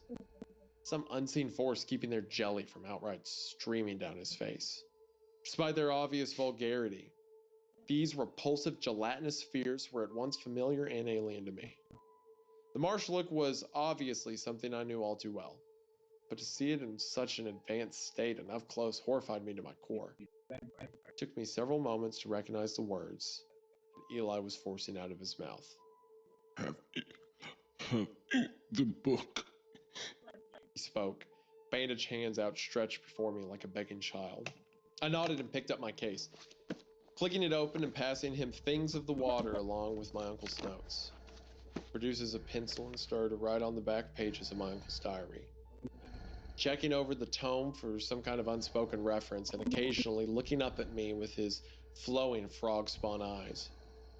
As he finished whatever notes he had written, he handed the books back to me and we both simultaneously jumped as another series of bangs issued forth from the room above ours. He reached down to the side of his feet and produced a broom and lifted himself with great effort off the chair. With the bare end, he then struck the ceiling in response. I half fancied this some kind of coded message, but the series of strikes did not appear random, some kind of perverse hidden code. When another set of bangs responded to this, the suspicion was confirmed. Eli, seemingly satisfied with this, waddled back to his seat and slung his body back down in a way that was also somehow sickeningly familiar to me. Leaning forward, far too close for my comfort, he pointed upwards with his hand and gave a simple explanation. You must forgive my sister. She has succumbed to our family's condition and is confined to her bed. I think I gave a nervous smile and a few words of sympathy, but I was far too transfixed upon the awful fish oil smell that secreted from his breath with every word. Perhaps noticing my discomfort, he leaned backwards awkwardly into his seat. Sit, cousin, sit. We have much to discuss, and my time in this world is fleeting. No doubt you have a dozen, maybe 100 questions dancing around the brain of yours. But you'll have to make do with what I tell you today. You got some answers from that doctor friend, but what does a stranger know of the affairs of a marsh? Only a marsh can help a marsh. Maybe a gentleman or a Walt or Hells, even an Elliot might be able to tell you what is in store for you. But you have me instead. I bet you're curious as to why our family left Innsmouth behind and came back to our ancestral home, aren't you? Well, you have these books. Books like these. Things of the water to thank you for that. Our great-granddaddy was a sorcerer, you see. Oh, and you may laugh at such a thing, but I tell you it's the truth. A great sorcerer who could conjure up all manner of gods from the sky and the sea, and have angels of Cthulhu answer his calls. Others grew fearful of the power he had. Other masters who had little power themselves, and wanted this for themselves, only interested in paying service to Dagon, or Hydra, or any other god.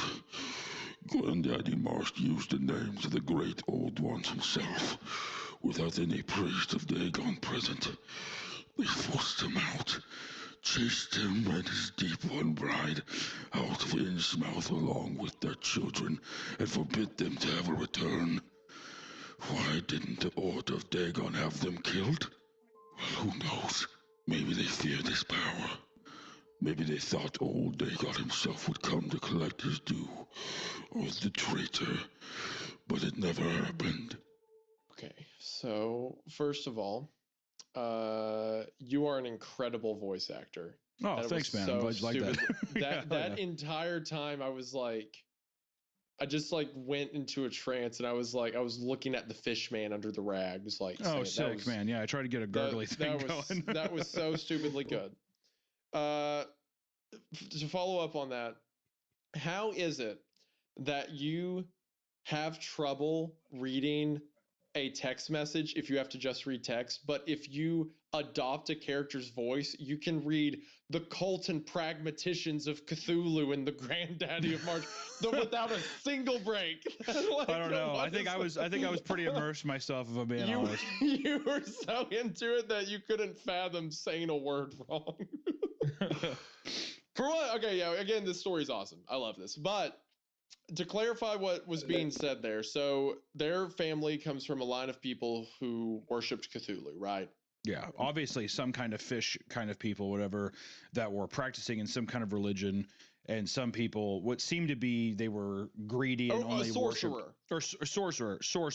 but they were only worshiping certain gods and not Cthulhu as well, or whatever. So basically, just Hydra and what, you know. Others grew fearful of the power he had. Other marshes who had little power themselves and wanted this for themselves. Not interested in paying service to Dagon or Hydra or another god. Granddaddy Marsh used the names of the old ones without any priest. So I assume he was supposed to use a priest. They forced him out, chased him, and his deep one bride out of Innsmouth. So why didn't they have him killed? Who knows? Maybe they thought old Dagon himself would have come to collect his due on the traitor, but it never happened. So that's where their family comes from. And then you've got some more to go, so I'll shut up. But yeah, okay. Making sure I'm on the same page. He paused momentarily to catch his breath, and I watched as he struggled for several minutes before continuing his horrid monologue.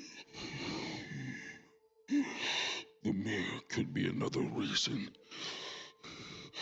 Granddaddy had made the thing himself as a way to commune with the gods of the sea and to lock in on his family who had made the change and swam beneath the waters outside Innsmouth. Who knows what the bargains he had made with the deep ones? I reckon Innsmouth folk and the Order feared another uprising like the one in 1846, should they act against him and just let his kin be. So the Seascale he came, where he kept his books and said his prayer spells to Dagon and Cthulhu every Hallows Mass, and Walpurgis and carried on the Marsh's line, making new deals with the Deep Ones through the mirror and bringing in other families to mix blood with them and the old sea devils. Oh, and you'd be surprised by how many round these parts carry the blood of the Deep Ones in them, and how many make the change and swim to the depths of Yenthanal to dance and frolic with Dagon in the dark. I'll be making that trip soon myself. Me and my sister will walk down to the water and keep on walking, just like your uncle. My daddy did those years ago. I could see you looking more confused, cousin. Did you think that Sebastian Marsh had no kin other than you and your mother? He's a Marsh after all, and had to take a mate among the Deep Ones just like we all do. Just like your mother did. Your mother was already carrying you. Ooh, that's kind of sick. Your mother was already carrying you and her when she met that man calling himself your father on the beach all those years gone by. You'll change. Just like I'm changing. Just like your uncle changed. Your mother doesn't seem to be making a change. But the blood of Dagon is stronger in our men, I guess. You just say those words I've wrote down in that book, and you'll say them when and where it tells you to say them, and you'll get those answers you seek. That's fucking sick, though. So his dad isn't even really his dad. That's not his dad. No, his mom took a father from the Deep Ones. Yeah. So that's also why. He's probably a bastard, and he knows that he's gonna figure out that he's not his kid. That's why the dad's pissed. Probably. Okay, so here's the thing.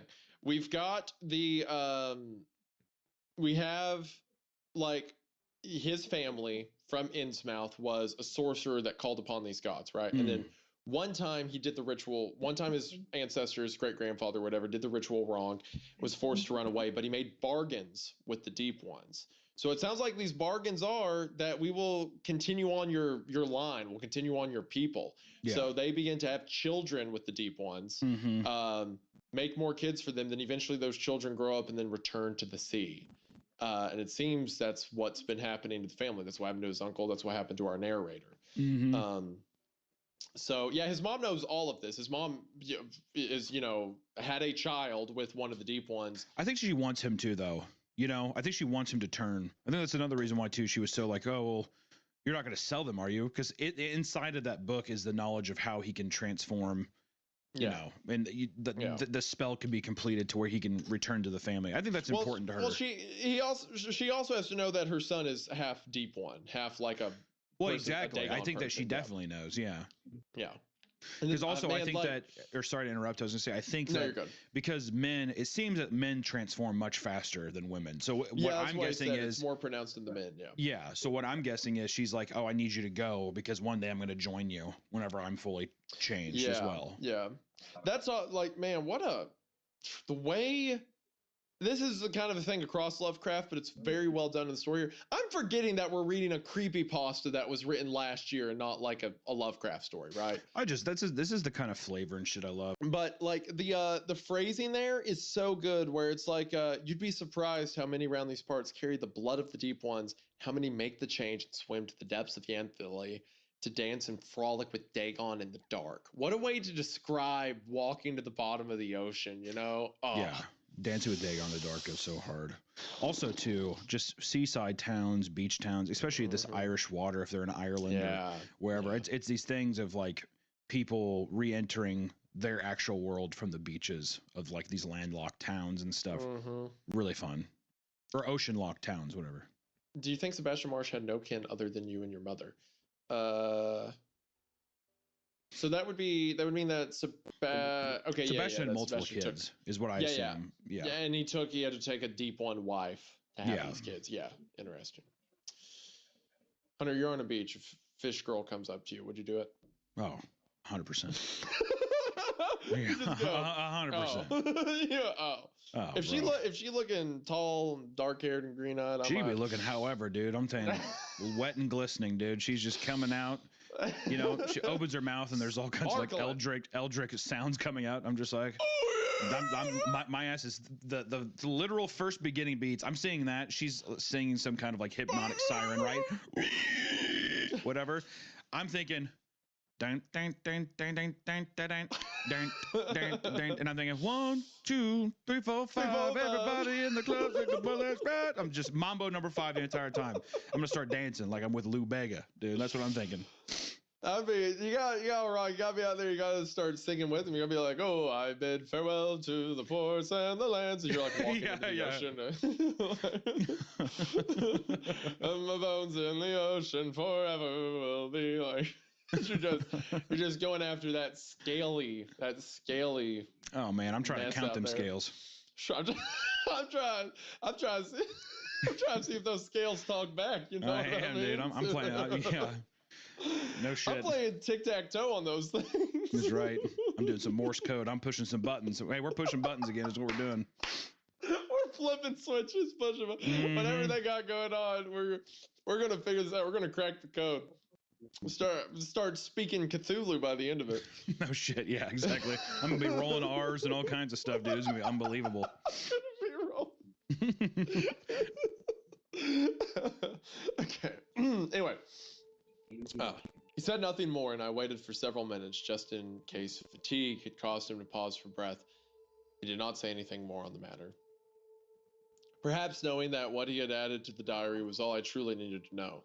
As I pondered the last few months of my life, a series of horrid realizations began to creep over me, and I suddenly wished to be outside, away from the bundled menace before me. I managed to muster enough will to lift myself off the chair and pick up my belongings. He watched my every movement as I backed my way towards the door. As I slowly exited the room and began to descend the narrow staircase, one final sentence barked out at me from the obnoxious, fish-stenched room and chilled me. Marsh blood is thick in your veins, cousin, and you best prepare yourself for the change. These last words were met with more wheezing and coughing, but also guttural and mocking laugh, and by the time I regained my senses, I was outside the house and underneath the gray clouds once more. I staggered back to the train station like a piece of debris caught in the breeze, and once the train was in full gallop back to Barton, I summoned up the courage to look over the additions Eli had made to the diary. The instructions were clear, but also baffling. A ritual of sorts. I hoped, perhaps vainly, that following through on my cousin's scribblings would grant me some measure of peace and closure. Upon returning home, I started to make the necessary preparations for unearthing the truth about the Marsh look, gathering the notes and formula outlined in Eli's notes. I had no wish to visit the Gunner's Cloth, to walk beneath the witch elms as the silver light of the full moon bathed all around me in a chilling glow, but I didn't. I had no desire either to stumble or struggle through the mud and filth of the woodland on All Hallows Eve in the direction of my uncle's home, but this too I did. I had made all the preparations as instructed to me by Eli Marsh, whose handwriting had been so oddly similar to my uncle's. The mirror, Dagon's mirror, had been removed from my cellar and once again brought back to the crumbling cottage, placed on the floor of the large room just as it had been on that dreadful night that still haunted my dreams. The significance of the moon and date had been clearly set down for me. Although I had the option of waiting for Walpurgis night in April to work the old magic of Innsmouth, simply could not wait that long for the truth. It had to be tonight. The moonlight was strong enough to illuminate my path to the cottage, but regardless, I brought along my torch and supplemented Luna's gaze with my own feeble cone of light. Through the blackness I shambled, making no effort to conceal my coming from the various woodland beasts who hunted during the hour of the wolf and beyond. I half fancied all manner of specters and phantoms awaiting me in the woods, the ghost of little Maggie Hagan and Jamie Birtle, along with every other miserable soul claimed by the cloth formed before my vision, dancing in and out of my sight among the trees. Suddenly the cottage came into view, a leaning, rotting husk that looked more like a disused garden shed than an actual home. Surrounded by leaning witch elms and sitting in a circle of black, blasted earth, my uncle's home stood in defiance of the repugnant nature that desperately sought to reclaim the wooden structure. It was crowned with strange, diseased orange fungus and furry rugs of crawling moss. Insects gathered all around the cottage, feeding with indignity upon the fleshy pulp of the clinging mushrooms, occasionally pulling themselves away to dance frantically with the illuminated cone of my torch. The entrance to the sagging structure was not barred, and I entered into the main room of the cottage and was immediately greeted by the golden mirror laying flat upon the decomposed floorboards. Above, a crude skylight had been fitted into the flat roof. I say skylight, but it was nothing more than a trapdoor that had opened readily and eagerly once the single rusted iron bolt that held it in place had been relieved from duty. The ceiling door swung open, creaking like a walking corpse, and eventually came to a rest after swaying for a few seconds. A wash of moonlight came streaming through the opening and hit the mirror's surface. Rather than reflect off the glass, the light instead beamed directly into the mirror, drawn into it by some unseen force that then expanded the light, illuminating the whole cottage so much that my torch lay forgotten on the ground by my feet. I dropped to my knees in horrid awe and unconsciously crawled closer and closer to the mirror's glowing edge. Once more, the terrible forms of Father Dagon and Mother Hydra, carved in gold and glaring menacingly in my direction, came into view, and I hesitated slightly before finally resting my gaze upon the vision that had patiently been waiting for me. A vision hinted at by Dr. Glass and my cousin, a terrible legacy that even now must be swimming through my veins and transmuting my form with languid but irreversible taint. Had this been what Jamie Birtle had stumbled upon all those years ago? Had he seen the truth of Uncle Marsh's heritage and as a result suffered a mental shutdown caused by his feeble lizard brain rebuking the awful reality of the Marsh look? It is difficult for me to write down exactly what I saw in the mirror that night. For the sake of all humanity and for those who will come after, I will try. Now that is Lovecraft. Mm-hmm. That's right. I do not know if I can describe it, but I'm about to describe it. This is totally indescribable, but here's a description. It's incomprehensible. Horror was actually quite comprehensible. Here's a detailed analysis, point by point, starting at the beginning and then. By the time anyone finds and reads this, I will no longer be a resident of Barden. I'll be changed and at home among the briny depths and salt-soaked stones of the deepest gulfs of horror imaginable. Oh! Oh! For I kneeled perplexed, transfixed at the same. Man, is this just a Lovecraft story? Just to yeah, I mean, to be fair, he's like this is he's definitely taking language and stuff, and this is all textbook Lovecraft. You know what I mean? This is yeah. All right. For I kneeled perplexed, transfixed at the scene playing out before me in the ocean grotto where the fish things frolicked and swayed amid cyclopean ruins. Dancing blindly and madly to a silent alien beat, the fungoid flabby creatures prostrated themselves before the eroded edifices of Father Dagon and Mother Hydra and to the colossal statue of Lord Cthulhu that towered over the whole sickly affair. Except the statue was not a statue. It was alive and moving. Overseeing its baying subjects into their chaotic worship, a tentacular titan, pleased with the spectacle around it. They danced and copulated and tore each other to pieces as the assembly reached such hideous heights of frenzy that I was sure I would be sucked through the mirror and into the icy salt water of Yunthali. But this disgusting pantomime being played out before my senses paled in horror compared to the realization that one of the creatures possessed a visage so familiar to me that I mercifully passed out as my mind recalled its likeness. For the newest addition to the throng of the fish things were the face of my uncle Sebastian Marsh. He had sought the embrace of the Irish Sea, not in order to end his life, but instead to take his place among the deep ones, as all men who bear the Marsh name must one day do. That is Dagon's Mirror! Awesome. This is the thing. Dagon's Mirror is a complete and total love letter to Lovecraft. I mean, this could be Lovecraft. This could be Lovecraft himself. I mean, this already reads a lot like, even Shadows over Innsmouth or like, Call of Cthulhu, all that kind of stuff. But I do think it's fun. But the thing, if you know anything about Lovecraft, is that the Necronomicon and, these things that he the Cthulhu universe, it's all like him and his buddies writing this, and it's like collaborating in ways of it's showing up in other people's work and stuff. Just so to see this is something that's like, it's cool because it adds to that tradition of adding on to the universe and like the kind of lore that is the like open-ended nature of Cthulhu, you know. And the reason that I love Lovecraftian and H.P. Lovecraft stuff so much too is that, which I think Nick Lowe does really well, is this story could have been 10 minutes long. Realistically, it's like it could be way punchier, way more to the point, but it's all about the like almost nauseating sense of like flavorful, sweet verbiage that gets added into describing very minuscule things that makes the story so rich. Like, and it works very well in these Dagon things where things are kind of sickly and they're so unimaginable, you know, and that's kind of the meme too. They're unimaginable, but he's helping you imagine what it would be, you know, in some weird way. So all these towns, which even the town itself are, you know, going back to his uncle's house, they almost feel like ruins in the ocean as well, right? They're all dilapidated. They're worthless, landlocked buildings that don't have any love because they're like, why would I give a fuck about upkeeping this place?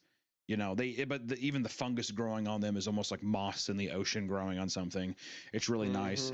And one thing I love too, just for my own personal taste, I just love just like artifacts, relics, things that are cursed or totally, you know, in this case, the mirror, and that, you know, things that you see back and it like just reflects back in some weird way or drives you mad. They're so incomprehensible.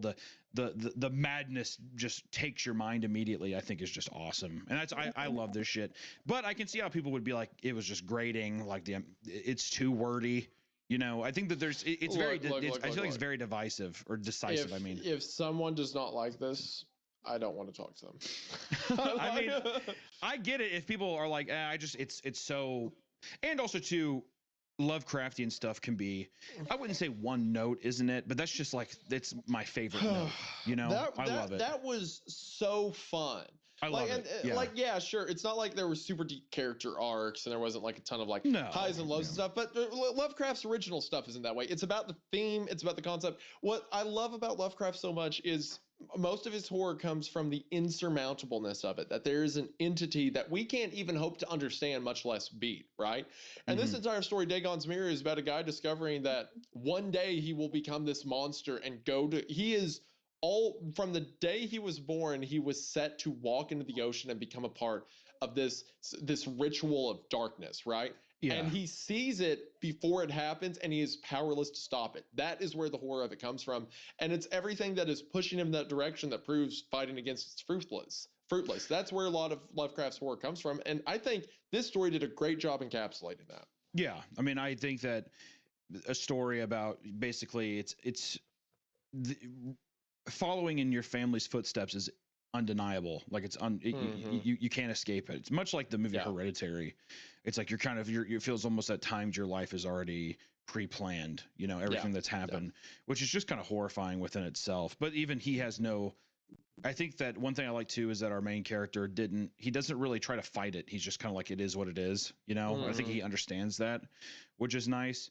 But I do like that Nick Lowe here, because one thing Lovecraft is too is, I would say more often than not, a short story writer.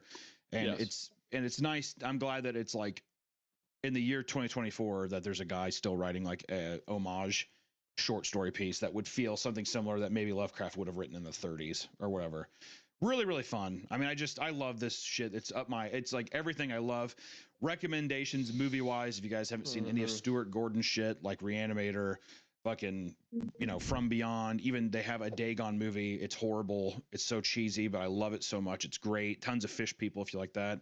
And even like movies like The Void, and that kind of stuff. There's so much great. It's influenced so much of media, and like not even just storytelling, music, all kinds of shit. It's really, really cool. So big 2 thumbs up for me. I had a great time with this one. I'll also say this. I went to Nick Lowe's Creepypasta, and his 2 other stories, Shamblers in the Attic and The House of Dead Gods, are both set in the town of Barton. Okay. And they're both it's all like tied into each other's stories. Sure. So we'll have to read those someday.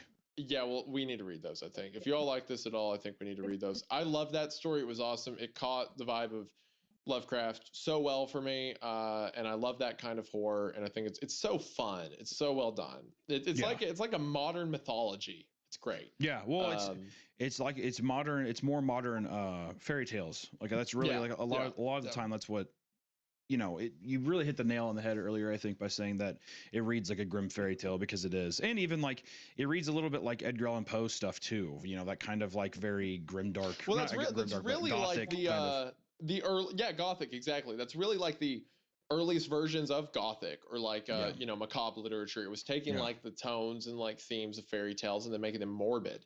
And that's what like Lovecraft did for a large part, but then he gives it this bigger mythos and lore and stuff, and the old ones, and it's like it is what cosmic horror is, right? That's where it comes from. Yeah, and I mean even looking at Edgar Allan Poe, which Lovecraft was heavily inspired by, Edgar Allan Poe and Lovecraft, it's kind of funny. It's like, this is going to sound so cringe, but it's like, it's so cringe to say, but they were doing like essentially what online horror stories are doing now. Like they were the little bite-sized things that you would read and get scared in public, like magazines or papers and stuff. Like stuff like that, to where it's just interesting. It's like history repeats itself in such a fun way, and it's cool that the Cthulhu mythos and just the vibe of this unknown thing, that even today, after 100 years later, the ocean is still so horrifying. Such a fun and it's way to adapt, and gosh, this was good. It's just such a thing where I feel like it's so evergreen. It'll stand the test of time more than a lot of stuff. So huge shout out Nick Lowe. Really fucking love this one, man, for real. I can't wait to read the other stuff. I was totally hooked. Sorry for my lack of commentary on this episode too, man. I was just so No, I mean I was hooked in too. I was clocked in for that one. Yeah, that was great. Once we got going on it, it really got going. That was great. Yeah. I loved it. Well, cool. Well, guys, thank you so much. Once again, if you haven't been listening audio wise on Spotify or Apple Podcasts, please consider checking us out there. It really does help us out, and give us a nice rating. It means the world. Until next time, y'all, stay creeped. Stay creeped. And if you find out that you have to be a fish person at the bottom of the ocean with Cthulhu forever, that sucks. But hey, if you see a girl wash up on the beach who's a fish person, you're gonna go, okay, bye.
Welcome back to Creepcast. Today we are doing, would you call this a Hollywood special now, with the recent news? It's a bit of a crossover, I'd say. Yeah. For sure, yeah. We are reading a story from back in the day called I Pretended to Be a Missing Girl, which not coincidentally, because we're reading this because of this, is it's the new movie Sydney Sweeney is doing. When we saw that there was a movie that is going to be about an r/no sleep story, we had to read it, and I'm excited. I'm excited to read this and then go see it when it comes out, and then see, like, what did they keep, what did they change, all that kind of stuff. Yeah, I think this is interesting because I actually hadn't heard of this no sleep story before, and it's only 4 years old, which for most no sleep stories is pretty short. It's pretty recent. Is it only 4 years old, or because we've 4 years old? We've seen that it was posted on multiple r/websites. I think we're reading the version from r/short stories because I think it's the updated version of it. Yes. So the author is a guy named Joe Coat. On Joe Coat? No Sleep, or on Reddit, his name is jcoat12. He originally wrote the story to r/No Sleep, and it was a shorter version that actually had a link at the end that made it seem like the ending of the story was in a newspaper, like it was a newspaper clipping, which is pretty cool. But then he decided to do a rewrite, add on to the story a bit more, and posted a second version of it in r/short stories. So that's the version we're going to be reading today. But both of those say they were posted 4 years ago. So as far as like horror stories on Reddit goes, that's pretty recent from what we've seen. Yeah, no, definitely. Usually, I mean, if you would have told me, like when I first heard about it, I was thinking of, oh, this is like a 2015, 2016 story, you know, that kind of golden era of people posting in there. So to see that it's only 4 years old, something like maybe a COVID story, probably maybe Joe was just, you know, sitting at home, like not doing shit. Maybe that's what inspired something out of this. So pretty curious to see though. Sydney Sweeney, you know, master of film, as Isaiah said, and you know, I really appreciate her ability to find interest, like the Immaculate movie that I don't know if she directed it, but I think she produced it and starred in it. But just still kind of weird, odd horror choice here. So I'm wondering where that hook is going to be in here as well, that maybe makes it kind of visually interesting to translate that to the screen. So I'm hoping that there's some goodies here. Always cool to me whenever actors like develop a kind of role of, what's the word I'm looking for? An investment sort of in the projects they're working on, where she's like, this looks good, I'm going to go in as a producer and as an actress. And also I believe Eric Roth is currently set to do the screenplay for it. And he did Dune, I think, or he was a part of the writing team on Dune, unless I'm way off. So the guy who wrote the Dune movie? No, the screenplay. The guy who wrote it is no, that's what I'm saying. The Dune movie. I'm saying the guy who wrote the Dune movie, the screenplay for the movie, is doing the r/No Sleep horror film. If that's true, that's awesome. Let me make sure. Hold on. Am I talking? He did Forrest Gump. Apparently. Hold on. Wait, the guy who did he did Dune. He did Dune. Yeah.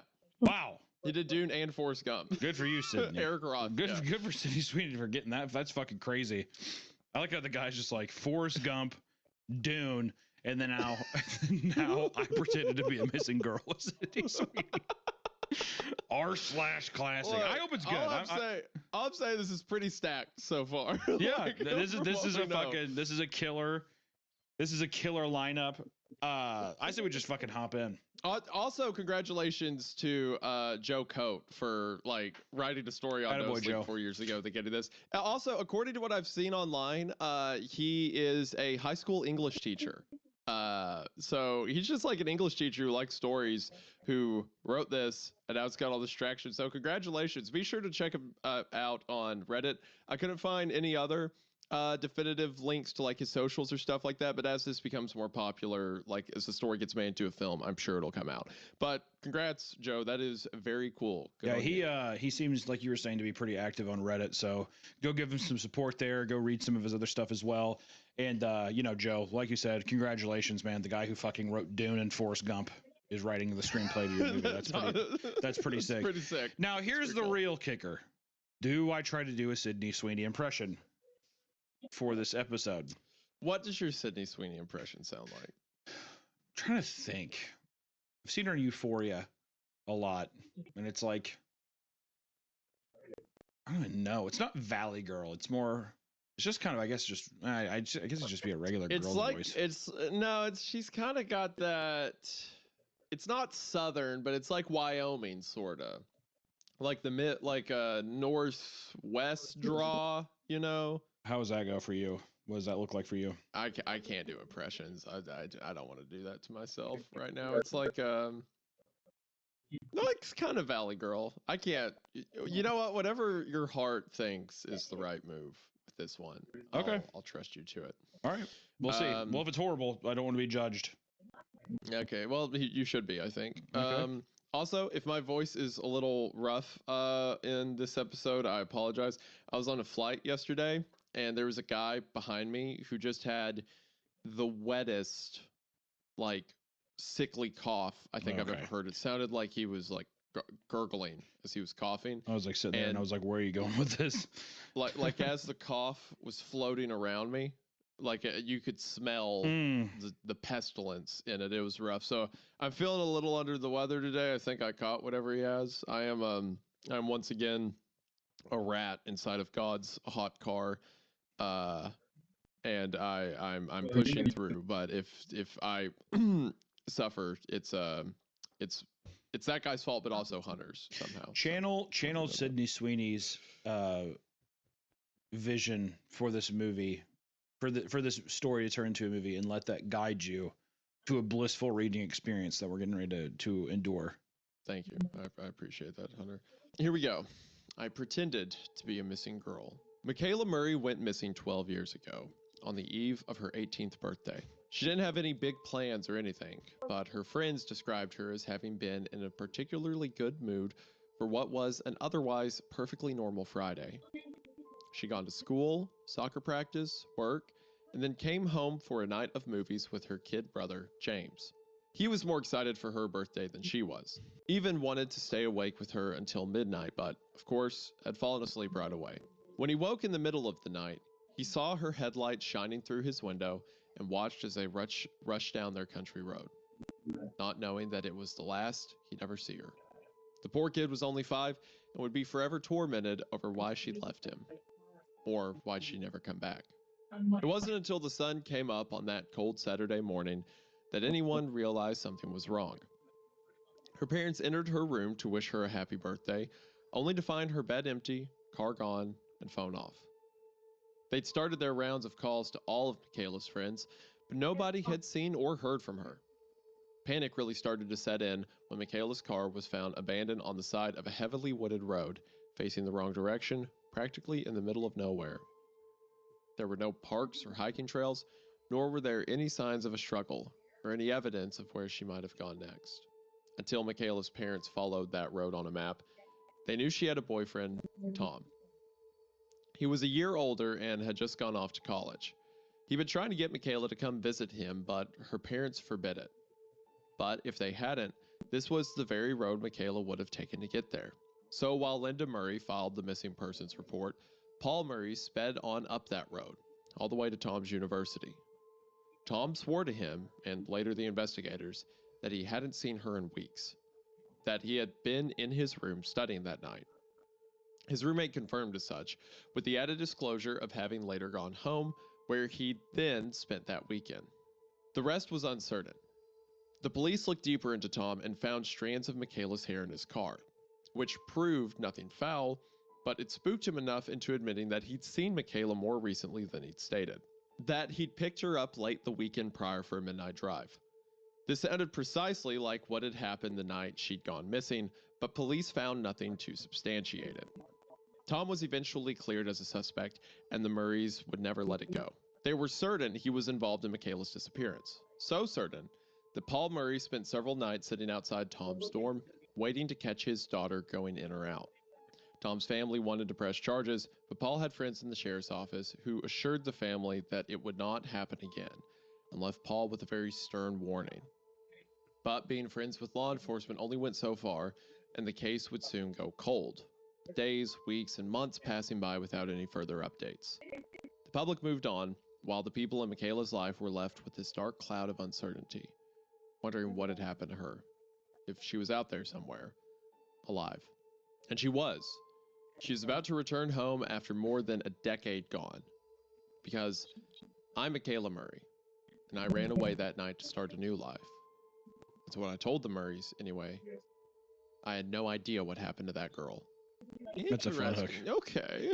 That's a fun hook. Right. I will say, if I was the dad, if I was Paul, I would just be like, dude, I'm sitting outside a fucking dorm. I'm like, it'd be different if every day he was beating the hell out of Tom. You know, I'm sorry, is this a crime? Is this against the rules? I mean, maybe it is. Dude, you can't just sit out here and watch him. He's just like, I'm sorry, I can't watch who's going in and out of these buildings. It's weird, but is it illegal? Is it illegal? Makes it sound like I'm sitting outside the building. I don't, oh my god! like Wait, is right that actually now, legal? You're like, what's the problem? Is this a crime? I do think it is illegal to set outside of a student's dorm, or at least like it's probably illegal at the campus, right? I guess yeah, because I guess it would be because that's probably private property. I would assume. They 100% would ask you to leave. And if you didn't leave, then you'd be trespassing. Yeah. The problem is probably Paul's like, no, I'm not leaving. I'm sitting here. And the security guard's like, okay, awkward. He's like, I don't get paid enough for this. But now we have a girl who's probably fucking murdered, and then for some reason, some person decided to capitalize on it over a decade later. What a psychopath. Mm-hmm. I'm excited. Let's see where this goes. So, I'm awful. I know. I'm not proud of myself. I was desperate. Homeless and on the run. Smoking a pack a day. Sleeping with men from bars for money. Only to spend it at another bar and do it all over again. Same, honey. I was stuck and needed... That's really funny to imagine you like going to bars and being like, "Hey Toots, you looking for a? Oh no, I say, how you doing? Someone warm tonight? How you doing, sweetheart? What's your name?" And the guy's like, "What?" I do. I'm like, you ever see heaven? He's like, "What the hell are you talking about?" He's like, "Let's go in the bathroom. I'll open the gates right now for you." So I'd say, and I have the cutest little red skirt on, pleather, whole outfit pleather. You ever seen heaven? You just haven't shaved. Your hair's still like the same way. Like nothing's changed. It's kind of poetic at first, like the "Have you seen heaven" thing. It's or I say poetic. It's a bit less on the nose, but then by the end of it, I'm just like, I'm gonna suck your balls. Okay. The guy, and then the guy just like all euphemisms. Yeah, the guy just like beats the shit out of me. Damn, a simple no would have been fine. It's like you're like laying in the alley out back, like, all right, I'll see you around. You don't know what you missed out on. Oh. Is that all you got? Is that all you got? Yeah, spitting out teeth. I can whistle better. Yeah, so this is you. The story's about you, actually. Sydney Sweeney's playing you in the movie. Yeah, imagine the viewer, listener now. Imagine that the person that's doing this is just me, but I'm dressed up as Sydney Sweeney. I have a blonde wig on, and my tits are just as big as hers, except I'm wearing a push-up bra now. All right, so the recording's been going 17 minutes and 31 seconds. I was wondering how long it would take you to mention Sydney Sweeney's chest. I was proud of you for not doing it in the intro, but 17 minutes, 31 17 minutes, 31 seconds. And to be fair, I said that I am emulating her large breast with my own large breast. Okay, but you still mentioned them. I just no, that's fair. Come up eventually. That's fair. Yeah, I was forcing all the blood to my face to not scream out it immediately. So I know. I'm proud of myself. I know. I was proud of you for not bringing it up in the intro. That was a big step. I know. Yeah. I know. I'm very proud of you, Hunter. I was stuck and needed a plan. Then I saw her face, Michaela Murray. It was on a bulletin board at some cheap motel I'd been passing through. There were half a dozen girls on there, and Michaela stood out. Her blonde hair straight and pretty, her blue eyes as wide as her smile. It stopped me dead in my tracks, because she looked like me. Exactly like me. I could have swapped in one of my old high school photos and nobody would have noticed. Not that anyone was paying attention to this board or these girls anymore. Even the lady at the motel who spotted me staring said, "They ain't coming home, dear, but I don't got the heart to take them down." Oh, God. I was curious enough to turn on the phone I'd kept in my bag just in case. My father had long stopped paying for it, but the motel offered free Wi-Fi, and I'd used it to read more about Michaela. I learned that she was only 2 years older than me, that the photo in the lobby wasn't just a one-off. She resembled me in every other photo, of which there were many, along with theories about what had happened to her. I couldn't have given any less of a shit about that rabbit hole. What got my interest were the earrings Michaela wore in these photos, or the necklace her mother wore at the press conference, or the watch on her dad's wrist. As I dug deeper, it became clear that the Murrays had money, a fair good amount of it. After entering Jerry from the entertaining. I think. All right, I did that. I think Isaiah's caught himself. He caught himself a fly. There you go. He's a little barfly as well. He's like, someone's in my web. Knock, knock, Jerry. Who's there? I said that, and I'm like, all right, well, that was like a trap card for Hunter. Yeah, it didn't feel like pot of greed. Yeah. Hunter gets to draw 3 additional insults from his deck. Yeah, you're gay. That's just pot of greed steal. I wish instead of drawing 3 cards, you could just call your opponent gay. That'd be funny. I mean, you can. Pass turn. Stopping you from doing that. Oh. After entertaining Jerry from the bar and stealing his jacket, I ripped a butt late that what? I ripped a butt late that night? What does that mean? I think it means it might be euphemism for weed, or I made me think of a cigarette butt, but it is funny if you entering it is funny if you saying entering Jerry into immediately I ripped a butt. I play pot of greed. You're gay. There goes another one.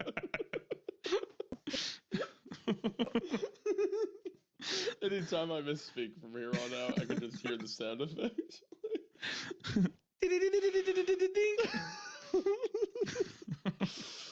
Okay, let me just do this sentence again.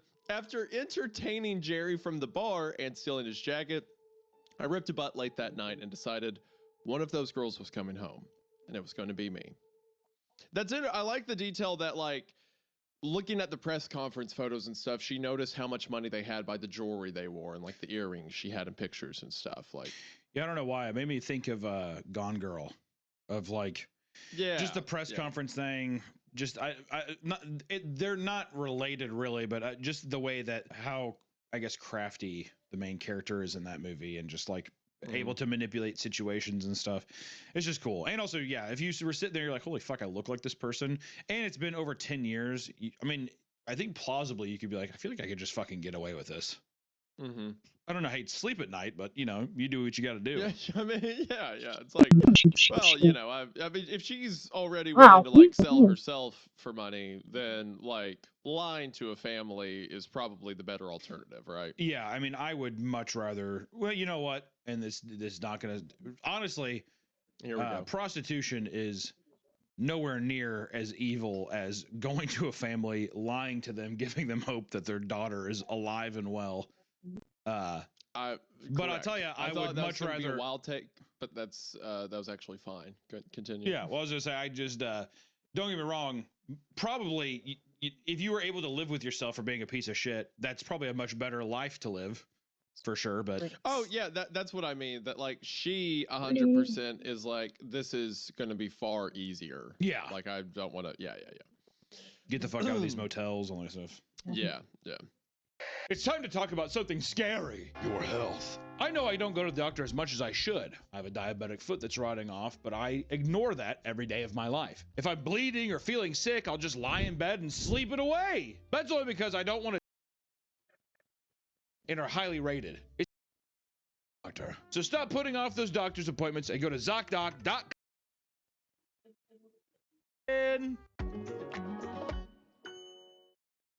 The Murrays still lived in the same house, an hour west of the small Michigan towns I'd been nesting in, which worked perfectly as I'd been toying with the idea of going back home to Chicago. It was a cheap way to justify the awful thing I was about to do, because in reality, there was no way I was actually going back home, even with Murray fortune in my pockets. It's frightening what we'll do to ensure we're the good guys in our story.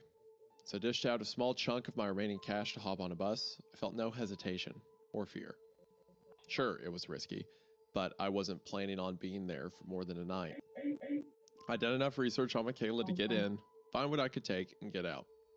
I was going to beg the family to give me one day before alerting anyone that I'd returned, to let me rest in my own bed before being swarmed by whatever media Nowhere, Indiana had to offer. After miles and miles of cornfields, I'd hoped to have plenty of time to escape that wave. When the bus arrived at the station, I couldn't help but notice how out of place it looked. Like it had been copied and pasted from somewhere else, standing out among the rundown outlets, shops, and restaurants. I spotted a seedy-looking bar next to an even more questionable-looking mechanic and thought about making a detour. I needed a drink, but I couldn't. I had to make sure not to talk to anyone.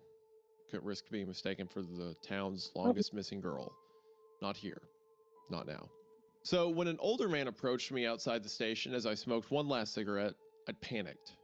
He asked if I could bum him one, said that he really needed it. So I did, just to make him go away. Then he started rambling on about his car having broken down and the shithole and how he was stuck here until they fixed it. He told me his name and then asked me mine. Told him it was Abby. It's not. He said I reminded him of his niece back in Iowa, something I pretended was interesting. Maybe I can pretend to be her too, I thought. When I finished smoking, I wished him luck and set off for what I came here to do. I shoved the rest of my cigarettes and lighter deep into my backpack, along with my real identity. When I turned down Lincoln Avenue, I was no longer me or Abby. I was Michaela Murray. Yeah, I was just thinking about what? We see missing reports sometimes. I'm sure that this happens sometimes, but what if Michaela, like, what if there's something horrible at the house that she escaped from, that that she was just like, I'm just gonna leave my life so my family can't find me, and that's, you know, they're still looking for her. You know what I mean? It's almost like if you had some, like, you were living in some kind of hell, and then the person left, and it was like actually a good thing. Just like a weird twist. I don't know. Yeah. My mind was thinking about that, where anytime you go to the Midwest, it's always just kind of this weird. It's like a very like desolate feeling. I don't know. I kind of suspect that might be where the story's going. Or maybe a fun hook. It's like, yeah. I kind of get the vibe. It's like, why? Because the story's not just going to be I stole stuff and I left. There's going to be something that happens. So that might be where it goes. Also, our fake Michaela Murray also saying like, I wonder if I could be her too, has immediately made me not like this person. Like, I'm like, I fucking hate this person so much. Well, she's desperate for money and she's willing to do whatever it takes. There's desperation, but then there's also I don't know. Yeah, she's a snake for sure. I don't know. Yeah. Hold on, let me piss really quick. Right back. Whips your cock out and pisses on the keyboard. I say I didn't hear my funny bit about whipping his dick out and pissing on his keyboard.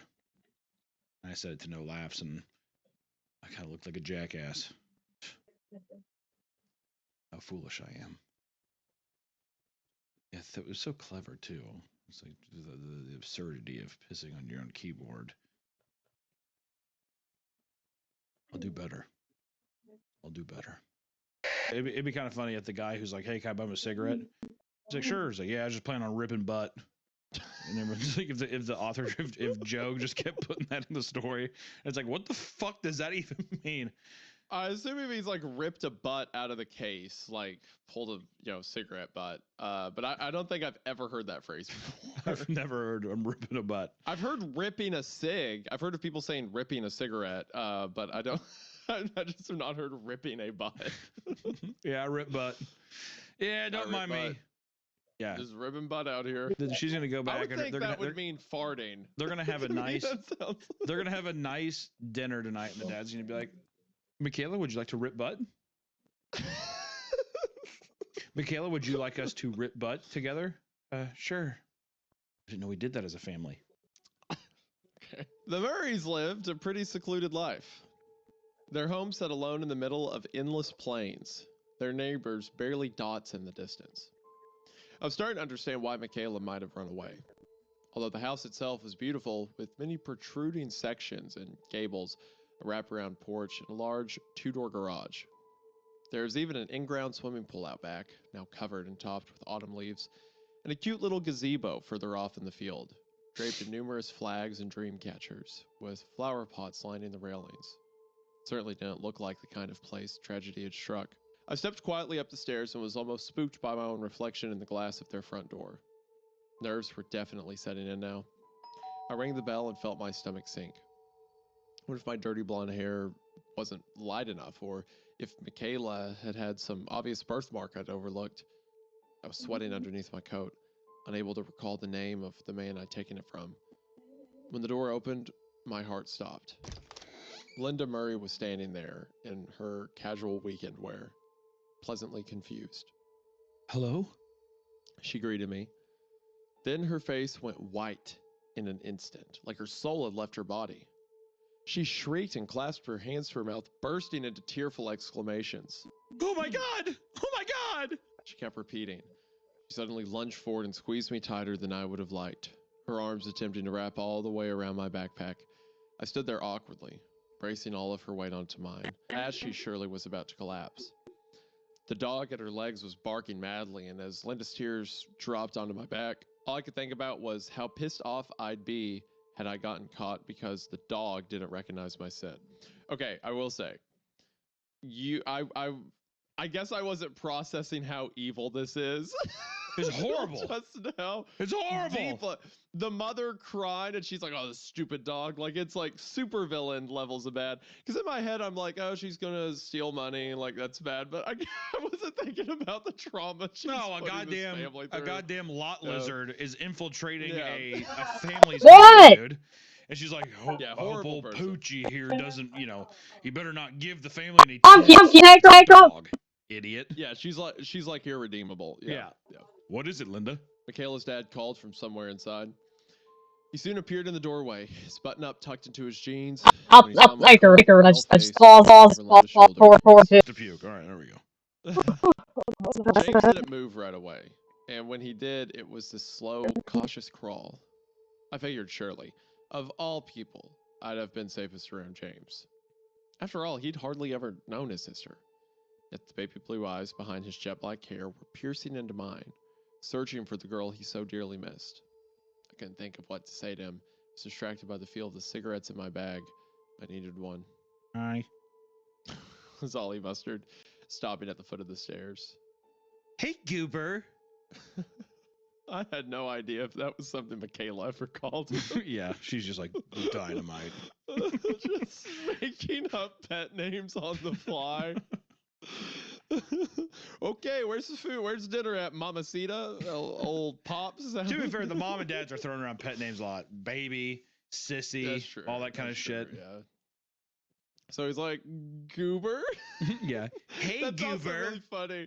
That's funny to imagine that, like, your sister runs away for, like, what's it been, 6 years? Yeah. 7 years? No, like 12 years. Like 12 years, yeah. So now you're 30, and you're like, Goober? Yeah, well, to be fair, that could be some nice millennial cringe type deal. Hey, Goober. Hey, Goober. I had no idea if this was something Michaela ever called him, but neither had anyone else. James and I then did something resembling a hug and let go. Linda looked on, face red, still overcome with emotion.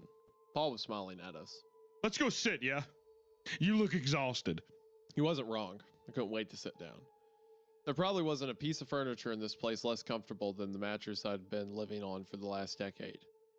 I held in my amazement as we marched from room to room, deeper and deeper into the house. Linda was still exhaling this stuttered, painful sob, kept reaching to touch me in any way. Hand on the back or a light brush of the hair. It was annoying, but then again, I never learned how to have a mother. When I shrugged Linda off, she looked heartbroken. Why would you shrug her off? It was at that moment that I finally began to feel like the asshole I knew I was. Okay, there you go. There's your there it is. There's a little bit of like a human reaching out from deep down there. After passing through the kitchen and down another hall, we stopped in their second, larger living room. It was very open, the ceiling reaching all the way up to the third story, with photos lined as high as a ladder could reach. I followed Michaela's progression of school photos, remarking how eerily similar they were to mine, and how they were one photo short. There was an upper level behind us, where a grand piano sat in one corner and a bar in the other, separated by yet another fireplace. I imagined how nice a Christmas tree must have looked in here, even during the day with the natural light coming in through the sliding glass doors to the back porch. Each Murray dropped onto a separate couch on the lower level. Paul gestured for me to sit next to Linda, who, of course, was eager to be next to me. James was slouched directly across, staring down at the ground. The rest of us were darting our eyes, waiting for someone to begin. Let me just start by saying that we're not mad. Linda was nodding feverishly in agreement. Paul went on. We just want to know what happened. Something inside my gut rung. If my actual dad had showed even an ounce of this concern, I might not have run away myself. Instead, he took his brother's side, my abuser. I dropped my head. I needed to get out of here. I felt trapped and I didn't mean to hurt anyone. I just didn't know what else to do. I'm really sorry. It certainly wasn't Oscar worthy, but I wasn't playing the long con. I only needed to be passable long enough for me to swipe several of the items we'd passed along the journey to this room. Paul nodded slowly, gazing off somewhere over my shoulder. Okay. Yeah, what kind of an answer is that? Like, I just needed some air. That's why I was gone for 12 years. I just needed to get out of here. Alrighty. But don't worry, Dad. It was your fault. That's why I felt like I needed to leave. You're just a terrible person. You're just awful, and I hated being around. I hated being your little sissy little daughter. I preferred to start my entire life over at 18. Absolutely. It was somehow worse than anything else he could have said. For all I knew, Michaela had had a great life here with a loving family. Now I was making them feel responsible. Each of them was staring off somewhere, letting my story sink into their minds. I wanted to sink into the couch. Where did you go, Michaela? Linda suddenly wondered. Paul leaned forward. No, Linda, it's okay. She's not a little girl anymore. That's her business. Listen, baby girl, we don't have to talk about it if you don't want. All that matters now is that you're home and you're safe. Funny enough, by the way, audience, that's just what Hunter sounds like when he's not recording videos. Baby girl. That's exactly what it sounds like. It's his Midwest accent coming out. Like when we're like recording, he's like talking in his normal, like, you know, kind of YouTube speak, just general American accent. And then the moment we get off, he's like, all right, I say, are we looking to go to Well, I pretty Raising much Cane's, told I lives Waffle now House? anytime I can. Also, I will say it's kind of fucked up that every time I read baby girl, I hear when you say it. You say baby girl a lot. I say baby girl a lot. Yeah, I do say baby girl a lot, don't I? you do. That and gamer. I do. Does that bother you that I say gamer a lot? I mean, not really. It's just that's just we're talking about words you say a lot. I do that a lot. Anytime I like start talking to her, I'm like, "Hey, gamer, what's up?" Yeah. I got that Sounds because good, baby girl. my friend operator Drewski, who's a YouTuber, says gamer all the time, and I started taking that from him because he'll always call me gamer, so I started calling everyone else gamer. The baby girl, I think, was my own invention. I always say, "Sounds good, baby girl." That's very cute that when you hear baby girl, you think of me. That's so cute. The fan cams are gonna love that. The editors are gonna love that. Yeah. It's yeah, awesome. have you seen that? I love when a 30-year-old man calls me baby girl. That's a great. I'm 25. All right, 25. sure. Let's round up. We can round up. I think, well, if I rounded up for you, it'd be like 78 for one. We don't have to. We're splitting hairs at this point, but it doesn't matter. Anytime me or you have a moment on the podcast where we say something slightly flirty or romantic, so someone will go post it on Reddit or TikTok, and all the comments will say, "Do they know it's legal? Like, do they know they don't have to hide it?" Like, that's what they're gonna say to this clip that you said. So, well, I'm grossed out by it, but that's just me. Yeah, that's good. Whatever you say, baby girl. He reached for my hands and held on gently. It was strangely comforting. For the first time in my life, I'd felt cared for and safe. In my short time there, I'd completely flipped my thinking. What if Michaela was just another stupid teenager rebelling against her parents who were only trying to protect her? What if she'd sneaked out to celebrate her 18th birthday with her college boyfriend at some frat party? What if he slipped something into her drink, or if she got too experimental? What if someone offered her something she never tried before and she took it to be cool, show off in front of her college boyfriend's college friends? I spent my whole life wishing I had hers. What if she just left it? You know what? I have an idea. Paul said with a clap.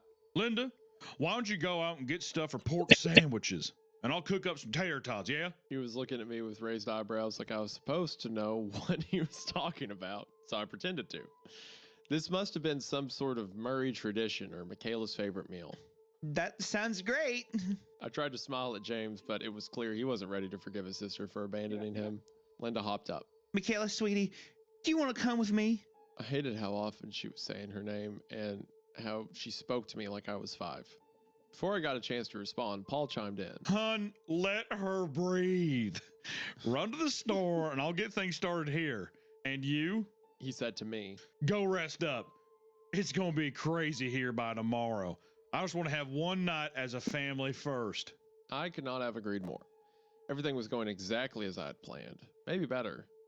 There was a really shiny, diamond-studded vase across the room calling my name, right next to an autographed jersey of some football player I never heard of. I'm in I was the going to art. walk out with one while wearing the other. Go on up to your room. We'll come get you when it's ready. Linda That's pulled me how in this for another hug episode and kissed me is. on the side of the head. She looked over at James and saw that he was looking rather lifeless. She caught his attention.